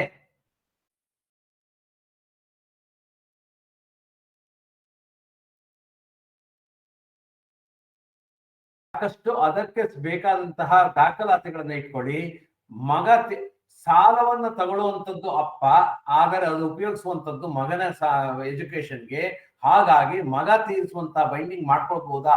ಖಂಡಿತ ಮಾಡ್ಕೊಳ್ಬಹುದು. ಆದರೆ ಅವನು 18 ವರ್ಷ ಆಗದೆ ಹೋದರೆ ಅವನಿಂದ ಯಾವುದೇ ಸೈನ್ ಹಾಕಿಕೊಂಡ್ರು ಉಪಯೋಗ ಇಲ್ಲ. ಹಾಗಾಗಿ ಅವನನ್ನ ಗ್ಯಾರಂಟರ್ ಅಥವಾ ಇನ್ನೇನು ಮಾಡ್ಕೊಳ್ಳಿಕ್ ಬರೋದಿಲ್ಲ. ಹಾಗಾಗಿ ಎಲ್ಲೆಲ್ಲಿ ಯಾವ್ಯಾವ, ಈಗ ಅದು ಬ್ಯಾಂಕ್ಗಳಿಗೆ ಅದು ಅನ್ವಯಿಸೋದಿಲ್ಲ. ಯಾಕೆಂದ್ರೆ ಬ್ಯಾಂಕ್ಗಳು ನಿಮ್ಗೆ ಗೊತ್ತಿರ್ಬೋದು, ಯಾರಿಂದ ಬೇಕಾದ್ರೂ ಸಾಲ ಕೊಡ್ಬೋದು, ಅವರಿಗೆ ಸದಸ್ಯರಾಗಿರ್ಲೇಬೇಕು ಅನ್ನೋ ನಿಯಮ ಇಲ್ಲ. ಸೊ ಸ್ನೇಹಿತರೆ, ನಾನು ಹೇಳ್ತಾ ಇರುವಂತದ್ದು ಏನು ಅಂದ್ರೆ, ಈ ಎಲ್ಲ ಪಾಲಿಸಿಗಳನ್ನ ಮಾಡುವಾಗ ಆಳಕ್ಕೆ ಇಳಿದು ಅದರ ಆಗು ಹೋಗುಗಳನ್ನ, ಸಾಧ್ಯತೆಯನ್ನ ಪರಿಶೀಲನೆ ಮಾಡಿ ಅದರ ಬಗ್ಗೆ ನಿಯಮಗಳನ್ನ ರೂಪಿಸ್ಕೊಡಿ. ನಾನು ನಿಯಮಗಳನ್ನು ಹೇಳ್ತಾ ಇರುವಂತದ್ದಷ್ಟು ಒಂದಿಷ್ಟು ಮಾದರಿ ಅಥವಾ ಒಂದಿಷ್ಟು ಅಂಶಗಳನ್ನು ಹೇಳ್ತಾ ಇದ್ದೀನಿ, ಅದೇ ನಿಯಮ ಅಲ್ಲ. ಹಾಗಾಗಿ ನಿಮಗೆ ಬೇಕಾದಂತಹ ನಿಯಮಗಳನ್ನ ನೀವು ಮಾಡ್ಕೊಳ್ಳುವಾಗ ಇಂತಿಂತ ಇದನ್ನ ಅಳವಡಿಸ್ಕೊಳ್ಬಹುದು ಅಂತ ನಾನು ಹೇಳ್ತಾ ಇರುವಂತದ್ದು. ಹಾಗಾಗಿ ನೆಕ್ಸ್ಟ್ ಏನು, ಒಂದೊಂದು ಸಾಲದ ಬಗ್ಗೆ ಇರಬೇಕಾದಂತ, ಈಗ ನಾವು ಇಷ್ಟೊಂದು ಸಾಲಗಳ ಬಗ್ಗೆ ಯೋಚನೆ ಮಾಡಿದ್ವಿ. ಜಾಮೀನು ಸಾಲದಿಂದ ಹಿಡಿದು ಬೇರೆ ಬೇರೆ ಅನೇಕ ಸಾಲಗಳನ್ನ ಹೇಳಿದ್ವಿ. ಆದ್ರೆ ಪ್ರತಿಯೊಂದು ಸಾಲಕ್ಕೂ ನಿಯಮ ಬೇಕಾಗುತ್ತೆ. ಏನೇನು ಅಂತಹ ನಿಯಮಗಳು?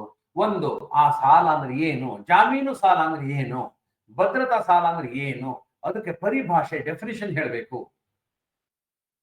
ಅವು ಯಾವ ರೀತಿಯ ಸಾಲ, ಅದು ದೀರ್ಘಾವಧಿಯ ಸಾಲವ, ಮಧ್ಯಮಾವಧಿಯ ಸಾಲವೋ ಅಥವಾ ಅಲ್ಪಾವಧಿಯ ಸಾಲವೋ, ಯಾವ ರೀತಿಯದು, ಅದರ ರೀತಿ ಏನು, ಯಾರಿಗೆ ನೀಡಬಹುದು, ಸದಸ್ಯರಿಗೆ ಮಾತ್ರ ನೀಡಬಹುದು, ಸಾಮಾನ್ಯ ಸದಸ್ಯರಿಗೆ ನೀಡಬಹುದು ಅಥವಾ ಸಹ ಸದಸ್ಯರಿಗೆ ನೀಡಬಹುದು, ಯಾರಿಗೆ ನೀಡಬಹುದು ಅನ್ನೋದನ್ನ ನೀವು ಹೇಳ್ಕೊಳ್ಬೇಕು. ಗರಿಷ್ಠ ಎಷ್ಟು ಮೊತ್ತ, ಕನಿಷ್ಠ ನೀವು ಅಗತ್ಯನೇ ಇಲ್ಲ. ಕನಿಷ್ಠ ಅವರ ಗರಿಷ್ಠ 5 ಲಕ್ಷ ಕೊಡ್ಬೋದು ಅಂದ್ರೆ 5 ಲಕ್ಷನೇ ಎಲ್ಲರಿಗೂ ಕೊಡ್ಬೇಕಲ್ಲ. ಯಾರೋ ಒಬ್ರು 1 ಲಕ್ಷಕ್ಕೆ ಅಪ್ಲಿಕೇಶನ್ ಹಾಕಿದ್ದಾರೆ ಅಂದ್ರೆ ನೀವು 5 ಲಕ್ಷ ಇದೆ ಸರ್ ನಮ್ಮಲ್ಲಿ ಗರಿಷ್ಠ ಮಿತಿ ಅಷ್ಟೇ ತಗೊಳ್ಳೇಬೇಕು, ಅದು ಹೇಳಂಗಿಲ್ಲ. ಕನಿಷ್ಠ ಮಿತಿಗಳನ್ನು ಯಾವತ್ತೂ ಹೇಳೋದಿಲ್ಲ. ಆದ್ರೆ ಗರಿಷ್ಠ ಮಿತಿಗಳನ್ನು ಒಬ್ಬ ಮನುಷ್ಯನಿಗೆ ಎಷ್ಟು ಕೊಡ್ಬೋದು, ಹೇಗೆ ನೀಡಬೇಕು, ಅದಕ್ಕೆ ನೀಡುವ ಪ್ರಕ್ರಿಯೆ ಹೇಗೆ, ಅವನಿಂದ ಏನೇನು ಡಾಕ್ಯುಮೆಂಟ್ ಕೊಡಬೇಕು, ಏನೇನು ದಾಖಲಾತಿಗಳನ್ನು ತಗೊಳ್ಬೇಕು, ಅದನ್ನು ಕೊಡುವಂತಹ ಪ್ರಕ್ರಿಯೆ, ಮಂಜೂರಾತಿ ಹೇಗೆ, ಬಿಡುಗಡೆ ಹೇಗೆ, ಅದ್ರ ಬಗ್ಗೆ ಎಲ್ಲ ಇರಬೇಕು. ಬಡ್ಡಿಯ ದರಗಳಿಗೇನು,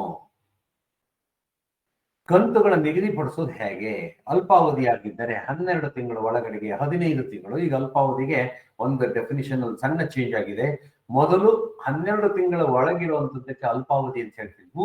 ಈಗ RBI ನಾರ್ಮ್ಸ್ ನೋಡೋದಿದ್ರೆ 15 ತಿಂಗಳ ಒಳಗಿನ ಸಾಲಗಳನ್ನ ನಾವು ಅಲ್ಪಾವಧಿ ಅಂತ ಹೇಳ್ಬೋದು.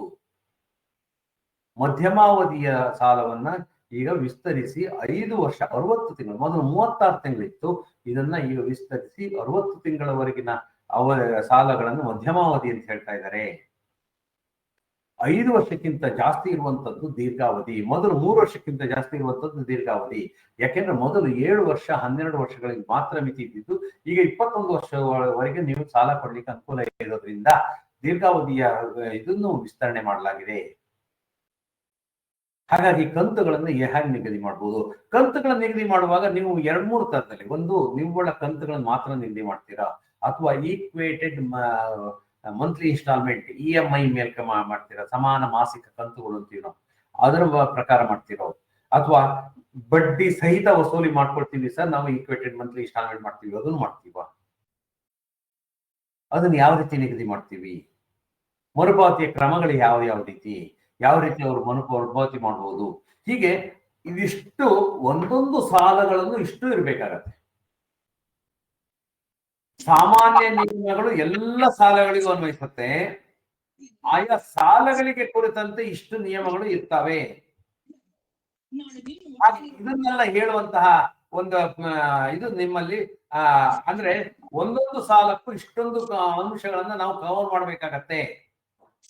ಅದನ್ನ ನಾವು ಅರ್ಥ ಮಾಡ್ಕೊಳ್ಬೇಕು. ಸೊ ಇದಿಷ್ಟು ಆಗಿತ್ತು. ಅಲ್ಲಿ ವಿಡಿಯೋ ಯಾರ್ದು ವಿಡಿಯೋ ಇಲ್ಲಲ್ಲ, ನನಗೆ ಕಾಣಿಸ್ತಾ ಇಲ್ಲ, ಅಲ್ಲಿ ವಾಯ್ಸ್ ಬರ್ತಾ ಇದೆ. ಕಡೆ ಹೋಗಿ. ಸೊ ಇದಾಗಿತ್ತು ಸ್ನೇಹಿತರೆ ಇವತ್ತಿನ ಒಂದು ಅವಧಿ. ಸರಿಸುಮಾರು 51 ನಿಮಿಷಗಳ ಕಾಲ ಇವತ್ತಿನ ಒಂದು ಪ್ರಸ್ತುತಿಯನ್ನು ನಾನು ನಿಮ್ಮ ಎದುರಿಗೆ ಪ್ರಸ್ತುತಪಡಿಸಿದ್ದೀನಿ. ಹಾಗಾಗಿ ಇವತ್ತಿನ ಅವಧಿಯನ್ನು ಇಲ್ಲಿಗೆ ಮುಗಿಸೋಣ. ಮತ್ತೆ ನಾವು ಮುಂದಿನ ಅವಧಿಯನ್ನ ಮುಂದಿನ ವಾರ ತಗೊಳ್ಳೋಣ. 8 ಕಾಲ ಆಗಿದೆ. ಹಾಗಾಗಿ ಇವತ್ತಿನ ಅವಧಿಯನ್ನು ಮುಕ್ತಾಯ ಮಾಡ್ಲಿಕ್ಕೆ ತಮ್ಮೆಲ್ಲರ ಅನುಮತಿಯನ್ನ ಕೋರ್ತಾ ಮತ್ತೊಮ್ಮೆ ಎಲ್ಲರಿಗೂ ಶುಭರಾತ್ರಿಯನ್ನು ಹೇಳ್ತಾ ಮುಂದಿನ ಅವಧಿಯನ್ನ ಮತ್ತೆ ಮುಂದಿನ ವಾರ ಅಂದ್ರೆ 3ನೇ ತಾರೀಕು 4ನೇ ತಾರೀಕು 2, 3, 4 ಮೋಸ್ಟ್ಲಿ 3ನೇ ತಾರೀಕು ಆಗತ್ತೆ. 3ನೇ ತಾರೀಕಿನಲ್ಲಿ ನಾವು ಮತ್ತೆ ಭೇಟಿಯಾಗೋಣ ಅಂತ ಹೇಳ್ತಾ ಮತ್ತೊಮ್ಮೆ ಎಲ್ಲರಿಗೂ ಶುಭರಾತ್ರಿ.